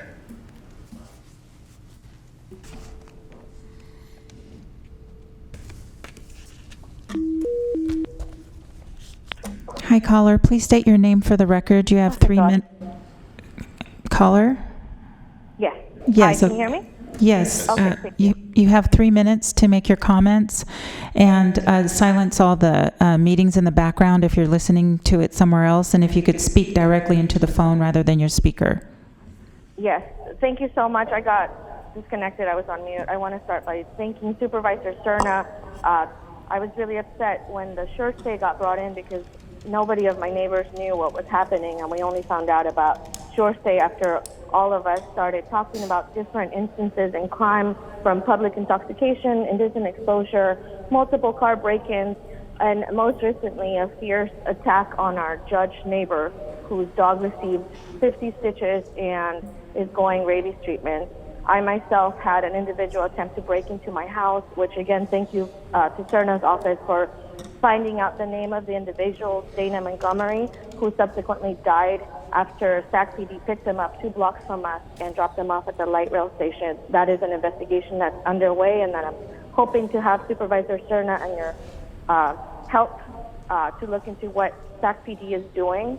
I do not agree, however, that the management at Sure Stay has been doing a fantastic job, and I don't believe that the SAC PD extra force in our neighborhood has been all that beneficial. I have had multiple talks with a couple of officers because they are actually driving extremely fast in our neighborhood and running a couple of stop signs. So again, I reiterate my neighbor Stewart's comment on allocating some of this money towards helping with private security that does a more eloquent job. We have a lot of young residents. I myself are in my early 30s, first homeowner in my entire family. I love this neighborhood, and I thank you for recognizing the issues of bringing a shelter into a residential area without necessarily finding the right resources. I agree that we need to not pit the interests of home individuals at odds with those of homeless individuals. Our neighborhood has experienced an uptick in crime, and again, some of the incidents have been tied back to this project. It's not all the homeless people, but it doesn't do them any service to have an influx of behavior that contributes to their misrepresentation. So again, I'm asking, emerging the board, Director Kavanaugh, Director Edwards, to appropriate funds for the time being to provide public safety resources to our area, as well as resources to the neighbors at the Sure Stay, and to also look into some of the encampments. There's a couple of broken down RVs that are still there. There has been at least 3 fires within the last week that have been potentially tied to arson. And just wanted to ask Supervisor Cerna to again continue looking into the death of Dana Montgomery at the hands of SAC PD. And if there's any additional changes to the September 30th proposed ending of the contract with Sure Stay, please come to us. We are a good neighborhood. We are trying to do the best we can for our fellow homeless individuals. But again, we are seeing a lot of different attacks. Myself, traumatized about what happened to me, having somebody attempt to break into my house, not knowing who to call other than 911, them sounding the PD department, and then again, this individual dying. I have been in touch with his mother, and we're still trying to figure out what happened. So Great. again, thank you, Cerna. Yeah, thank you for your time and your testimony. Thank you. Okay, we are done with public testimony. All right. Bring it back to the board for any last comments, deliberation. If not, if there aren't any comments, I'd like to move the item. And I just want to respond to one comment that was made by a speaker about our tone today relative to the neighborhood. I just want to make it clear that we have all of us have a responsibility to all of our constituents, whether they are sheltered or not, whether they are on hard times or not. And certainly, I'm very appreciative to our staff, to city staff, to Sacramento Steps Forward, to the Sacramento Police Department, everyone that's been trying to do their very best to respond in an emergent capacity, not just to the challenge of homelessness, but to a challenge of people that are suffering that circumstance in the middle of a pandemic, which is unprecedented. But we have a responsibility to make sure that we are going to help those that need the help that they deserve. But we cannot ignore a different part of our constituency and their concerns to do that. We have a responsibility. It's sometimes a very difficult one at that, to balance the needs of the wide breadth of who we represent. And so that's why I do take a little issue with the challenge that our tone is directed just towards the residential neighborhood around Church Day. It's my disposition that I have that responsibility to respond as best I can, and certainly through our capable staff to continue to look at the needs of the surrounding community and to the people that deserve the services. Are there any other comments? I don't think I heard a second. Was there a second? Second by Supervisor Frost. If there are no further questions, please, or comments, please vote. Unanimous vote. Great, thank you. We do have closed session? Yes, we do. Okay, all right. With that, we will recess till 2 o'clock.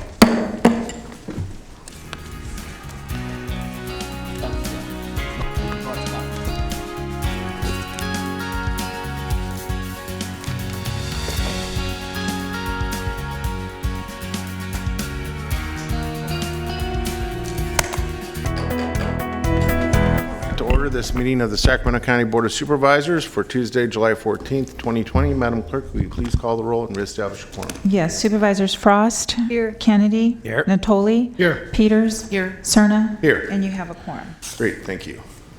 Okay, so we're taking item 43 so we can get the results of the ballot.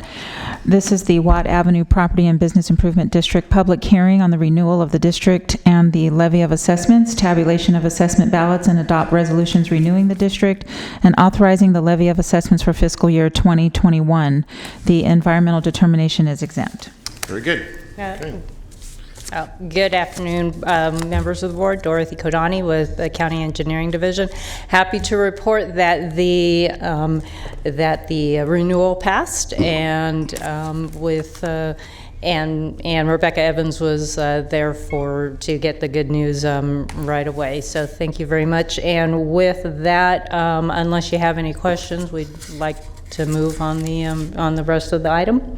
So as far as Resolution 1, we have some fill-ins that we can read into the record. Okay. Section 2, at the close of the tabulation, the board had received 1 written protest, which the board finds and determines to not constitute a majority protest. Section 3, at the close of the tabulation, the board had received 66 assessment ballots totaling 49.56% of the total assessment to be levied, of which 77.36% was in favor of the assessment and 22.64% was in opposition. And with that, we request that your board move on to other actions. Very good. Thank you very much. Thank you. Okay, any questions of staff? If not, I'll entertain a motion. I'd like to do that. I'd very happily move this item. It not only renews the P-bid, but enlarges it, and just tells us they're doing a good job there. Okay, Chair will second. Please vote. Unanimous vote. Very good. Thank you. Thank you. Okay. Okay.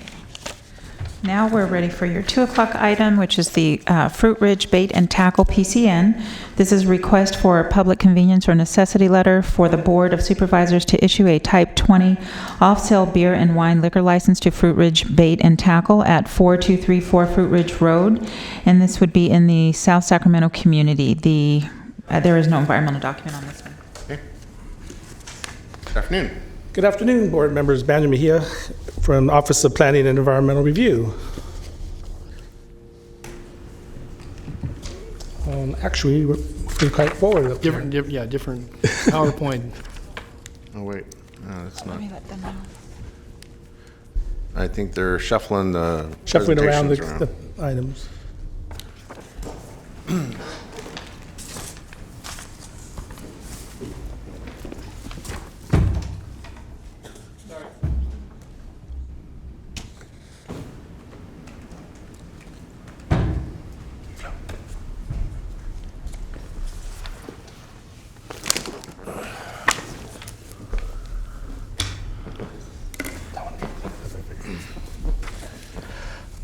Okay, go to the next slide over here. So we'll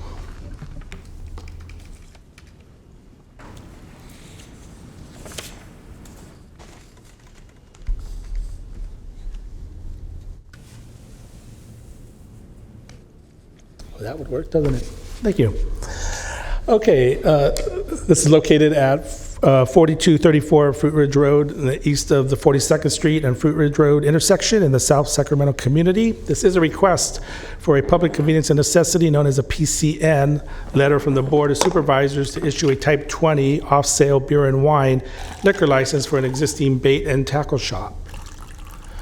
Some of the key points is this project is located in a high crime reporting area. The census tract that it's in allows for 3 off-sale licenses. There are currently 3 there already. This license would put it over the high over-concentration portion to be 4. It is located in the South Sacramento EJ community. There are 29 establishments in a 1-mile radius with off-sale licenses. 16 of those are Type 20s and 13 are Type 21s. This does sit right on the border between the city of Sacramento and the county, right with Fruit Ridge. So 15 of those 29 licenses are located in the city of Sacramento. This could be a convenience store, even though it's a bait and tackle. It could turn over to a convenience store, which would allow by right at this location and a future person to just transfer this Type 20 license without a board approval. The South Sacramento CPAC recommended denial on a 3-2 vote with 1 absent of the PCN request, bringing up concerns regarding crime in the area and existing saturation. It did go to the CPAC twice. The first time it went, it was unanimously denied. At that time, the CPAC was very new. A lot of them didn't know what a PCN process was. I wasn't at that meeting, so I felt that they should go back. I went and explained the PCN process to the CPAC, and then they heard it again and did that vote at 3-2. We are requesting denial of the request for this PCN letter based on the South Sacramento CPAC recommendation for denial. Also, that there is a large number of off-sale licenses in the area, and that the census tract is currently saturated, and the addition of license at this location would cause that census tract to be over-concentrated. And I'm available for questions. Okay. Any questions for Manny?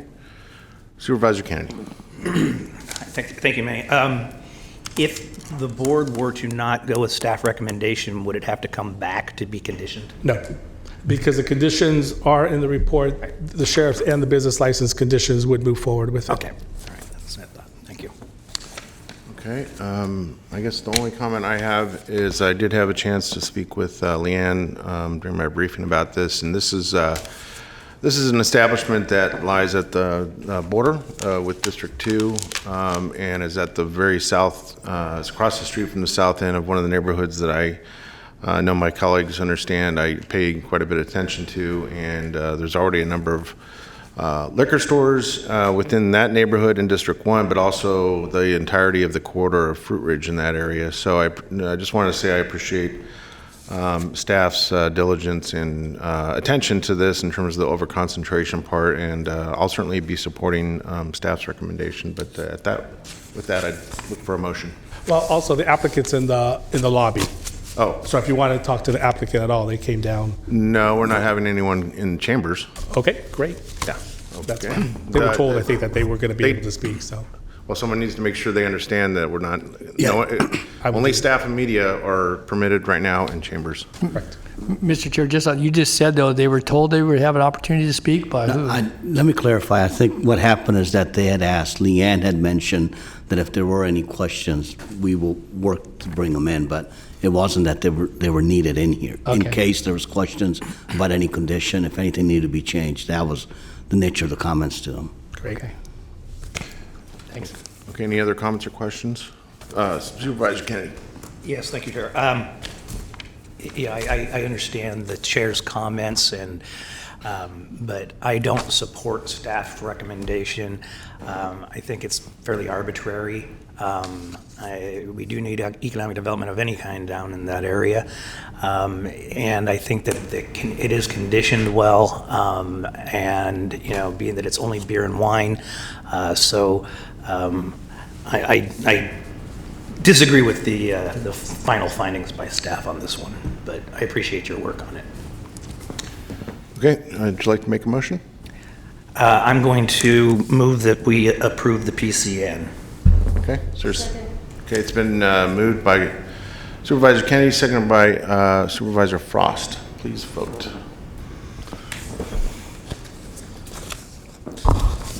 And the motion carries with Supervisor Cerna and Supervisor Natoli voting no. Great, thank you. All right.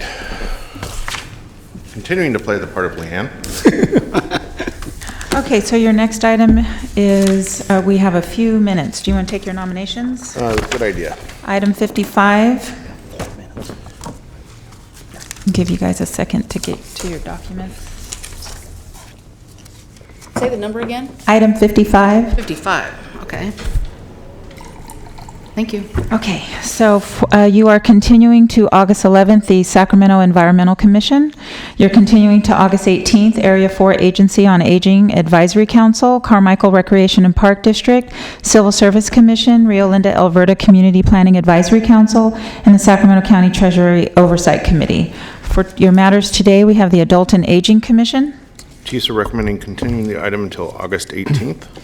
Cemetery Advisory Commission, Chiefs recommend continuing the item till August 18th as well. That's what I have on my notes. My notes show August 18th. I have August, I said, my notes say Chiefs recommend continuing the item until August 18th. Yes, okay. Yeah, Disability Advisory Commission. same. And Fair Oaks Community Planning Advisory Council, Supervisor Peters. Thank you. Please continue this to July 28th. Okay.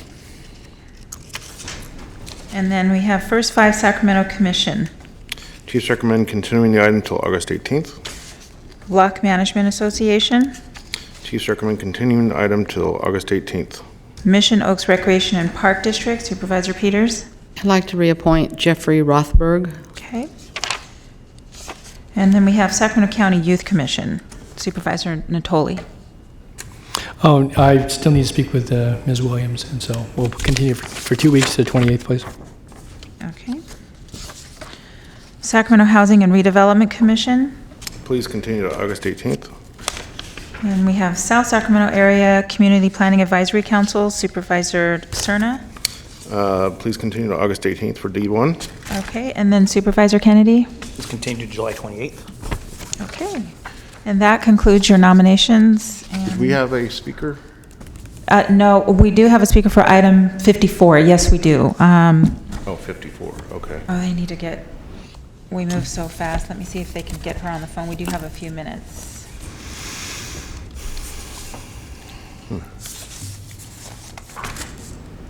We have a speaker on 54. No, so this is confusing. We've got nominations identified as item 55 here. I'm and then- sorry. Yeah, you got Yeah. two, right. You got 54 and 55, you're right, Phil. Yeah. Oh, they had the wrong, I'm sorry. Yeah. This was misnumbered. We were on item 54. Right. We do have a speaker for item 54. They're getting the person on the phone. Okay. And they're going to transfer in right now. The commenter Okay. nominee. It's the first.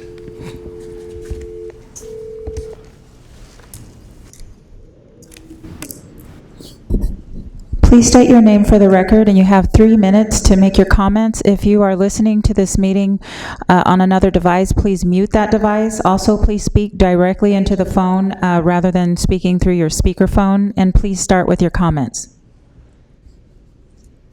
Hi there. I would prefer not to state my name. Brown Act does not require public members to state their names for a public comment. I'm a lock property owner, and I'm concerned about the ongoing and persistent Brown Act violations of Lock Management Association. There have been no convened public LMA, Lock Management Association, meetings in 1 full year since July 15th, 2019, when Supervisor Natoli attended the Lock meeting. Second point, expenditures and allocations have been made and are continuing to being made from our Treasury Fund of the Common Interest Development Treasury Fund, the General Members Lock Management Association's Treasury Fund. And there have been no meetings, no public meetings. We don't know what's going on. There have been no board elections as required for the 6 property owner seats. And let's see, the supposed last remaining board member sent out a letter to all of the property owners 2 days ago, claiming that he is appointing a board member to one of the property owner seats. You can't do that legally without first amending the bylaws, and the bylaws have never been ratified. The amendments that were proposed were never ratified by Sacramento County Board of Supervisors. So he can't just appoint people without a proper election. Also, Senate Bill recently passed, 323, requires elections by the general members of the association. And his board seat is also invalid under that new legislation since he is not a property owner. Thank you very much, and a better solution would be to transition the Lock Management Association Common Interest Development into a community service district to take care of repairing the public sidewalks and walkways as was supposed to have been done in the last 16 years by this Lock Management Association. Thank you. Great. Thank you very much. Mr. Chair, just very quickly, earlier in our nomination items, we chiefs of staff have been conducting interviews. The application period, correct me if I'm wrong, Flo, continues to remain open for applications for the 5 seats which the board can appoint to. There are some stipulations behind some of those vacancies, but I know that we've had at least 2 applicants, and that if others are received, then we'll continue to go through the normal process. I appreciate the clerk's office assistance. I would just note, too, we did receive notice that there apparently had been some appointment made as referenced by the speaker, so we'd asked the clerk's office to take a look at that. I think you got notice yesterday that there was some question about, but there is 1 remaining board member, as the speaker said, and we are, again, working to, on this side of it, to try to fill vacancies through our normal process here. And I thank the advice of council who have June's assisted in this regard on a number of occasions with good advice. So thanks, June. Thanks. That's all I had. Great. Thank you. All right. Okay. Now we're moving on to item 52. This is the Turnbull Place. It's a community plan amendment and rezone. of approximately 5.56 acres from Ag Residential 5 to Residential 5 zoning districts with natural streams combining overlay to Residential 3 zoning district with north-south combining overlay, and a tentative subdivision map, special development permit, and design review to divide approximately 5.56 acres into 12 lots. The property is there's some more detail on here, but I'm just going to jump to the property location at 5536 Turnbull Circle in the Fair Oaks community, and the environmental determination is a negative declaration. Hey, you're on, Manny. Okay, wait for that slide to come up. Great. Good afternoon, board members. Amanda Mejia, Planning and Environmental Review. The project site, as shown on the map, is located they're off of Turnbull Lane. This is a community plan amendment and rezone for 5.4 acres from AR5 to RD5, and also from RD5 to RD3. A tentative subdivision map to divide approximately 5.56 acres into 12 single-family lots in the RD3 natural stream zoning districts, a special development permit to allow 12 single-family residential lots to be served by a private drive, and a design review for compliance. There is the map of the subdivision. Note that on lot number 7, there's an existing home that will remain, with the other 11 lots being developed. This project is consistent with the general plan and applicable community plan. The general findings can be made in support of the request, deviations to the special development permit. It's compatible with the surrounding neighborhood in terms of use of block pattern, lot configuration, and lot size. The environmental document was prepared was a negative declaration and mitigation monitoring and reporting program concentrating on biological resources and cultural resources. It did go before the design review committee, met and recommended the project in substantial compliance with the countywide design guidelines. Condition number 3, design of the home subject to a non-discretionary design review on condition 3 that the homes will have to go before the review committee. The Fair Oaks Community Planning Advisory Council met on May 1st and recommended approval 4-0 with lot number 4. Condition number 4 being that lots 1 through 6 and number 12 be limited to 1 story. Another thing is number 5, condition number 5, install private screen fencing during project construction and install permanent landscaping along the north perimeter of the properties of lots 5 and 12. The Planning Commission met on May 11th and recommended approval 5-0. Staff's recommendation is to further modify condition number 6. The original condition required single-story limitation in perpetuity. This will be modified to require single-family limitation only by the developer himself for several of the lots 1 through 6 and 12. Based on the modification requires single-family lots, but that the futures would not be held to that, given that the adjacent homes lack similar limitations. There's nothing unique to site topography and other circumstances, and also risk of enforcing that would be probably difficult. The recommended action is to determine that the environmental analysis is adequate and complete, the approval of the resolution authorizing an amendment to the Fair Oaks Community Plan, approval of the ordinance for a rezone from the project site, approval of the tentative subdivision map, approval of the special development permits to allow the 12 lots to be served by the private drive, and to finding that the project is in substantial compliance with the countywide design guideline standards.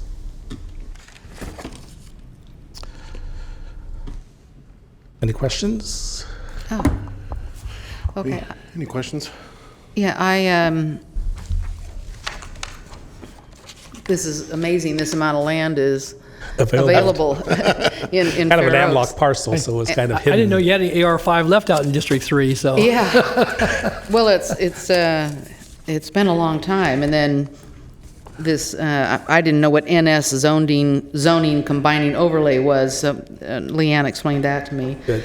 I think there are a lot of things to recommend this project in that well, first of all, the CPAC and the Planning Commission both sent their agreement to move forward. The lots are very, very similar in size to the rest of the neighborhood, which is always important in these infill projects. And did I understand Leanne right in saying that this is a reduction of lots from what the current zoning is? Yeah, because it's going to RD3, which makes them larger lots. Yeah, so there's right, fewer, less traffic, less noise, less. They could do it with the existing zoning on portion if they could have a lot more lots, smaller lots. So, are there anyone signed up to speak? No. Okay. Well then, if no one else has any comments, I would move approval. Second. Please vote. Unanimous vote. All right. Thanks, Matt. Thank you. 5 minutes. So for item 53, we just have a few minutes before we can take this item. And we are going to continue. We're going to ask for a motion to continue, but we do need to wait till 2:30 in case someone is watching and planning to tune in at 2:30. Okay. Let's officially be in recess for 5 minutes then.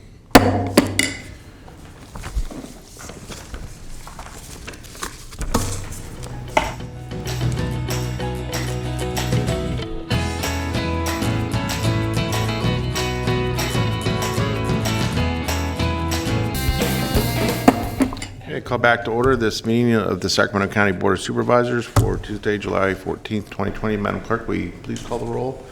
Establish a quorum. Yes, Supervisors Frost. Here. Kennedy. Here. Natoli. Here. Peters. Here. Cerna. Here. And you have a quorum. Great, thank you.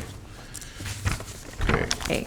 For item 53, I need a motion to continue this to July 28th. This is the zoning code and county code amendments related to the industrial hemp. It's a zoning ordinance amendment to chapters 3 and 7 of the Sacramento County Zoning Code, and to introduce an ordinance adding chapter 6.87 to the county code related to the industrial hemp. Okay, very good. Mr. Tully, did you have any comments on this? No, well, they're going to do a little additional outreach through the Ag Commissioner's Office with, in particular, the Delta Council, and appreciate NAV and folks paying attention to that. So I think 2 weeks should give us sufficient time to get those comments, which we weren't able to garner in time for this meeting. So. Okay. So do we need a motion to continue then? Yeah. Yes. I would move it. So move. Okay, Chair will second. Please vote. Unanimous vote. Okay. Okay, and now you are on to county executive comments. Okay. No comments by the county executive. And then you have your Board of Supervisors comments. Okay. Supervisor Frost. Thank you, Chair Cerna. I wanted to say a few words honoring a constituent in my district, Mr. Joe Chu Yu, who has received the Chinese American World War II Congressional Medal of Honor. And this recognition comes from the Chinese American World War II Veterans Recognition Project. The first Congressional Gold Medal ceremony will be in Washington, D.C., and the presentation will be done by Congress. Joe Chu Yu was born on December 23, 1921, in Red Bluff to his parents Chu Su Lim and Ying Shi. His father, Chu Lu Lim, immigrated to the United States to flee persecution in China. The Chus are one of 5 original families to settle and continue to reside in Red Bluff. The Chinese families were very closely connected to one another throughout the western coast of Arizona, and they supported one another. Joe Chu Yu married his wife, Helen Mabel Chu, and they and their family stayed in Red Bluff. Joe Chu Yu's family stressed the importance of education, and Mr. Yu attended UC Berkeley as an engineering major.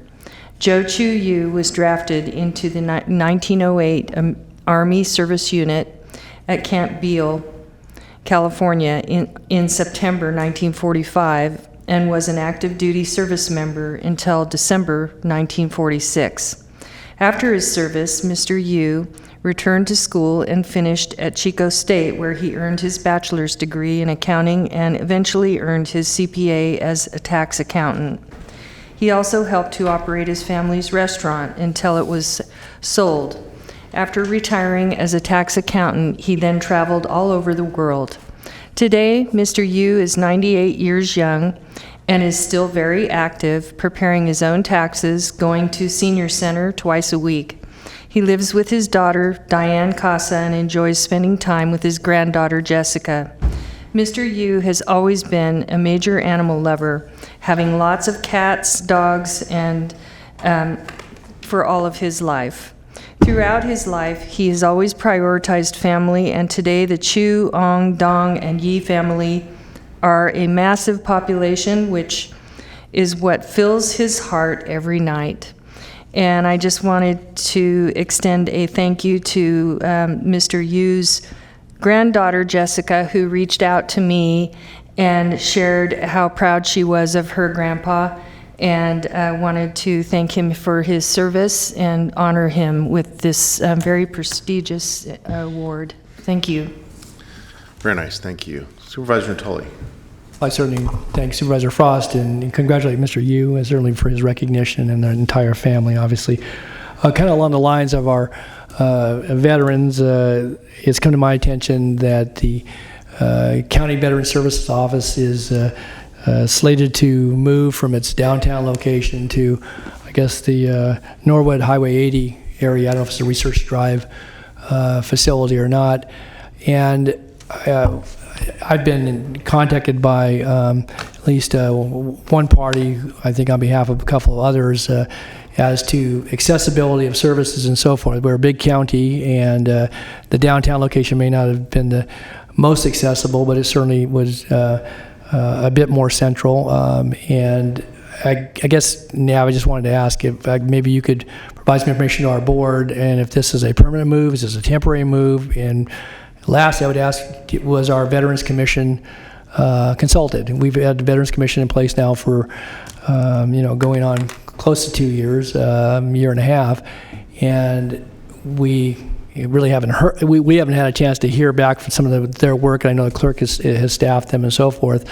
But I guess I'm interested to know, what sort of feedback or consultation we did with our Veterans Commission that's designed to advise this board, but also the nature of the decision and, the currency of it. I understand it may be as soon as just a few weeks off.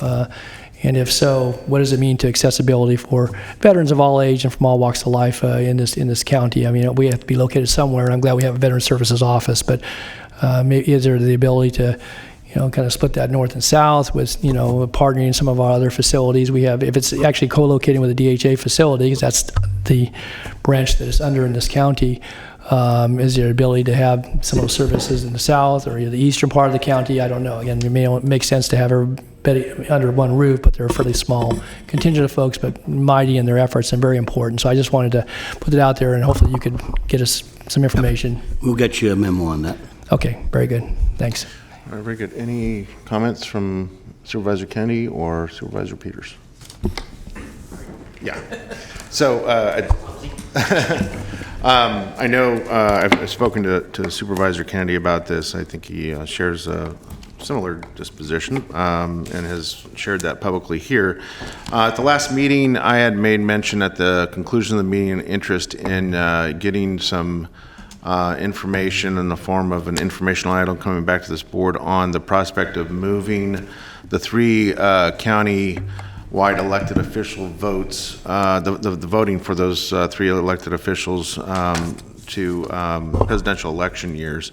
And I think since that time, all of us, at least I know I have in my hand hundreds of cards from my constituents who are supportive of the concept of doing that, as well as hundreds of emails. And I think, as I just mentioned, others have received the same. I have had a chance to talk to the CEO about this, as well as communicate back to some of the advocates that are interested in this. This is time sensitive. The way I understand it, it needs to come back to this board by the 28th, I believe. Correct. So what I'd like to ask the CEO to do, working alongside County Counsel's office, obviously, is to do what's necessary to do exactly that, to bring it back before this board for consideration on the 28th. And I know that others on this board may find that a bit rushed, but again, that is due to the fact that this does have some time constraints. So I know some have lined up in the queue here to speak, so we'll start with Supervisor Kennedy. Thank you, Chair. I am in complete agreement with you on, I think that we owe it to a large number of the population to at least have this heard before this body, and it is time sensitive.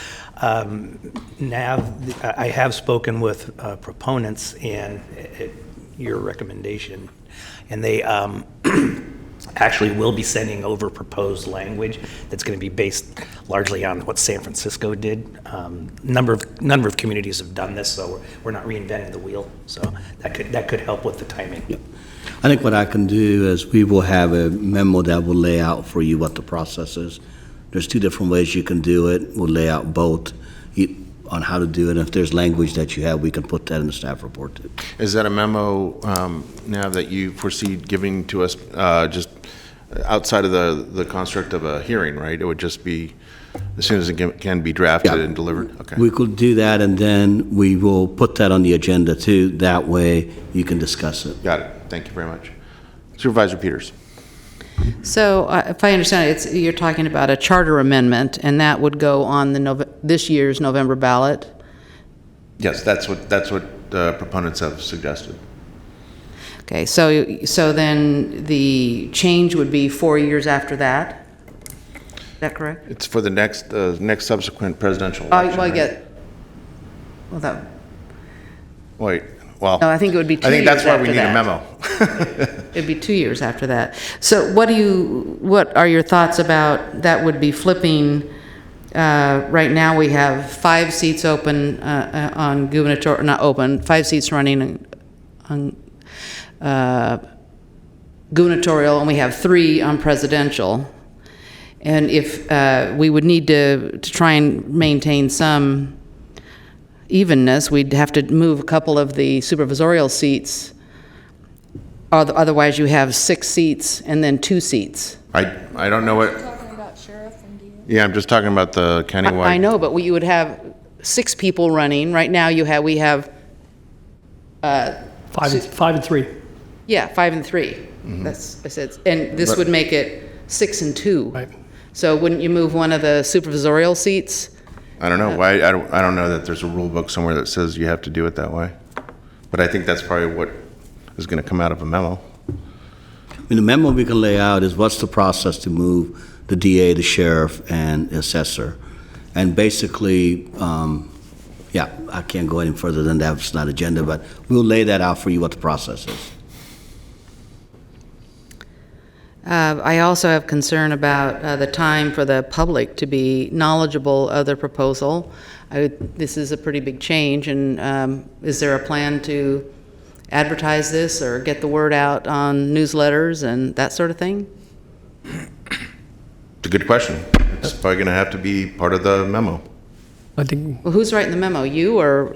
He just said he's writing the memo. I'm pointing to the CEO. I'm going to write a memo that's going to lay out with county council what's the process if you want to change in any kind of charter amendment you want to do. So what the rules are? What the rules are. And after that, I'm going to present that to the board. It's for you to deliberate then on how you want to. Okay, well then put in there, if you would, if there are rules about balance of the number of seats in each particular voting year. Okay. So what I'm hearing is balance of seats. I heard you say public process? Yes, public process. Okay. Anything else from the rest of the board members you want to see? Sure. Since we're talking about the body of this, the proponents have suggested that there is actually some good amount of research that shows that public participation increases at the local level when you have local elections that are in sync with presidential elections. So maybe there's a way someone could look at, for instance, the California Public Policy Institute to see what they have in terms of conclusions about that. But that wasn't the public process I was referring to. I was talking about a potential charter change and getting people time to comment on it here before we vote on it. I understand That's the that. public process I was looking forward to. This is in addition to that. This is in addition to that. I think the way I'm hearing that question is, what's the impact? Turnout? Yeah. What's the voter turnout in these different elections? Right. Gubernatorial versus presidential. Yeah. That's what you're at. Well, not that isn't what you said a minute ago. I'm talking about something No, there's different than two different Supervisor things. Cerna. Yeah, I understand your question to be, what is the public process of doing a charter amendment? So there's another question that came up then, is to look at it, what is the voter turnout? Yeah, turnout. Yeah. On the different, two Voter different things. participation. Yeah, two different things. Anyone else have? Yeah, I do. Yeah, I do. I didn't know if Ms. Peters was done. Are you done, Supervisor? Yes. Okay. A couple things come to mind, and I think it will require a little bit of analysis to the question was asked earlier about, when this might occur, because that would have to be outlined in the charter amendment, the effective date of it. And I gather the proponents will have a particular view of it to happen sooner rather than later, but I think that range, whether it would happen, the upcoming election cycle, or it would happen, 4 years after that. You have current office holders. Obviously, we're in the midterm as relates to those terms of office. And so I think it's important to have that as at least part of the discussion, because I think you're picking the time. When would this become effective? Because I would imagine, and council will advise us, that's going to have to be in whatever would be put before the voters. I would agree that it's important that, for the consideration this board would have, we would have to act by August the 7th. We have one more scheduled meeting between now and then, the 28th, as we all know. And so if we're going to have, public input, whatever one's view is of this about putting before the voters, I think getting the word out as quickly as possible. One, is going to be an agenda item, and we may not have the staff report fully in hand until, days before the 28th. But I think that's important. I think, again, because if this board so chose, we'll be putting it before the voters, less than 4 months from now. It needs to have, some, not just a reflection that we're going to offer it, but any input that folks will want to offer. But if they don't know about it, it's tough for them to weigh in. So I think if there's a way to get some of that out, whether it's through newsletters or through the county news or whatever, to do our best. And of course, our agendas are public, and obviously there's some interest, as pointed out by the chair, with the postcards we're receiving. But I do agree that this will be the first time we put a charter amendment on in probably close to 20 years, and as a process we go through, obviously the voters will ultimately decide that. But I think it's not unimportant to make sure that even with a short amount of time, that we get that word out as best we can. One other thing I think would be important to include as background is to, as Supervisor Kennedy said, it's been done in a number of communities. Not all counties are charter counties. And so some may have additional and or less latitude to make those changes relative to election cycles. And I get the point about voter turnout. I think we want to encourage voter turnout, whatever the election cycle. But obviously there are numbers that will probably prove out what's been pointed out already, and that is that certain years and certain times, primaries versus generals will generate more voter interest and voter participation. So I guess, Nev, I would ask if someone can do some research. If there's been, as has been at least relayed to me, have been communities that have done this more recently. Some have it up for consideration, but not all of them require going to a charter. And I guess if we could have some understanding if it's gone before the voters in some communities where those are at, and particularly charter counties, that would be helpful to know. But back to my first point, I think having, again, the range of whatever it is would be before us. The language has to be simple enough for folks to understand. It has to be approved for a ballot. And if this board were to act in the affirmative on the question, whatever that looked like, basically there's a very short amount of time to get that to the registrar voters, and so the 28th is going to be the first and maybe the last opportunity in this election cycle to actually have that matter before us. So I mean, time is going to get real crunched on this, and I think that it's going to be important that we have a good background, because there won't be much time to say we'll come back and let's answer those questions. We're going to have to do that in deliberations before, probably on that day. So lastly, I would just ask that current office holders, if they don't tune in regularly to Channel 14, that they be notified of, because they, from their own perspective, may want to weigh in. Obviously, this is for the voters to decide, but it's not inconsequential that folks who have, sought and been elected those offices may have their own thoughts about that, and certainly would appreciate having that information as well. I'm kind of looking at county council, not to put county council on the spot, but there are two ways you can do a charter amendment. We'll give you the memo, but I just want to make sure the board realizes that there was a process that could have been done. Petition process, that date came and went. So that's not available at this point if you want to go in November. So there's only one path you have, which is for the board to put something in there. Right. And that's basically what we will give you both. You can make a decision how you want to do in the future, but those are your two options that you have. Right. And if I could offer one other suggestion, again, I have no idea how we're going to end up on this item, but it may be that I don't know what our first August date is, but it might be wise if we get into this and there's a lot of discussion, whatever the direction that may come out of that, if there's a time needed to have a reservation of a time prior to the 7th of August. I would just note that maybe one of the Wednesdays. Yeah, again, it's not to burden anybody that may not have it on their calendar. I'm just thinking that if knowing how deliberative this board is in a good way, that we may need that extra week for discussion for and maybe not. But I just think it might be a good idea, because otherwise the clock's going to run out. So no, we'll work on this. Okay, good. All right, thank you, Mr. Chair. Thank you, Supervisor Frost. I just wanted to ask if a charter amendment is a supermajority vote, then would it require a 4-1 vote or more for a charter amendment? 4/5. To put it on the ballot? 4/5. We will answer that. We do not know because of our hand. I think it does, but I was just curious. Okay. We will answer that. Okay. I don't believe it does, because I remember when last time we did this in 1999, it was a number of 3-2 votes about what to put on the ballot. But maybe the law has changed on that. But it's just because we're not approving; we're just approving the ordinance to go before the voters. But I think that's correct. But we're starting to get into the. I know too much into detail. Too much detail. We'll take your input. I just want to make sure you all knew that there was two paths.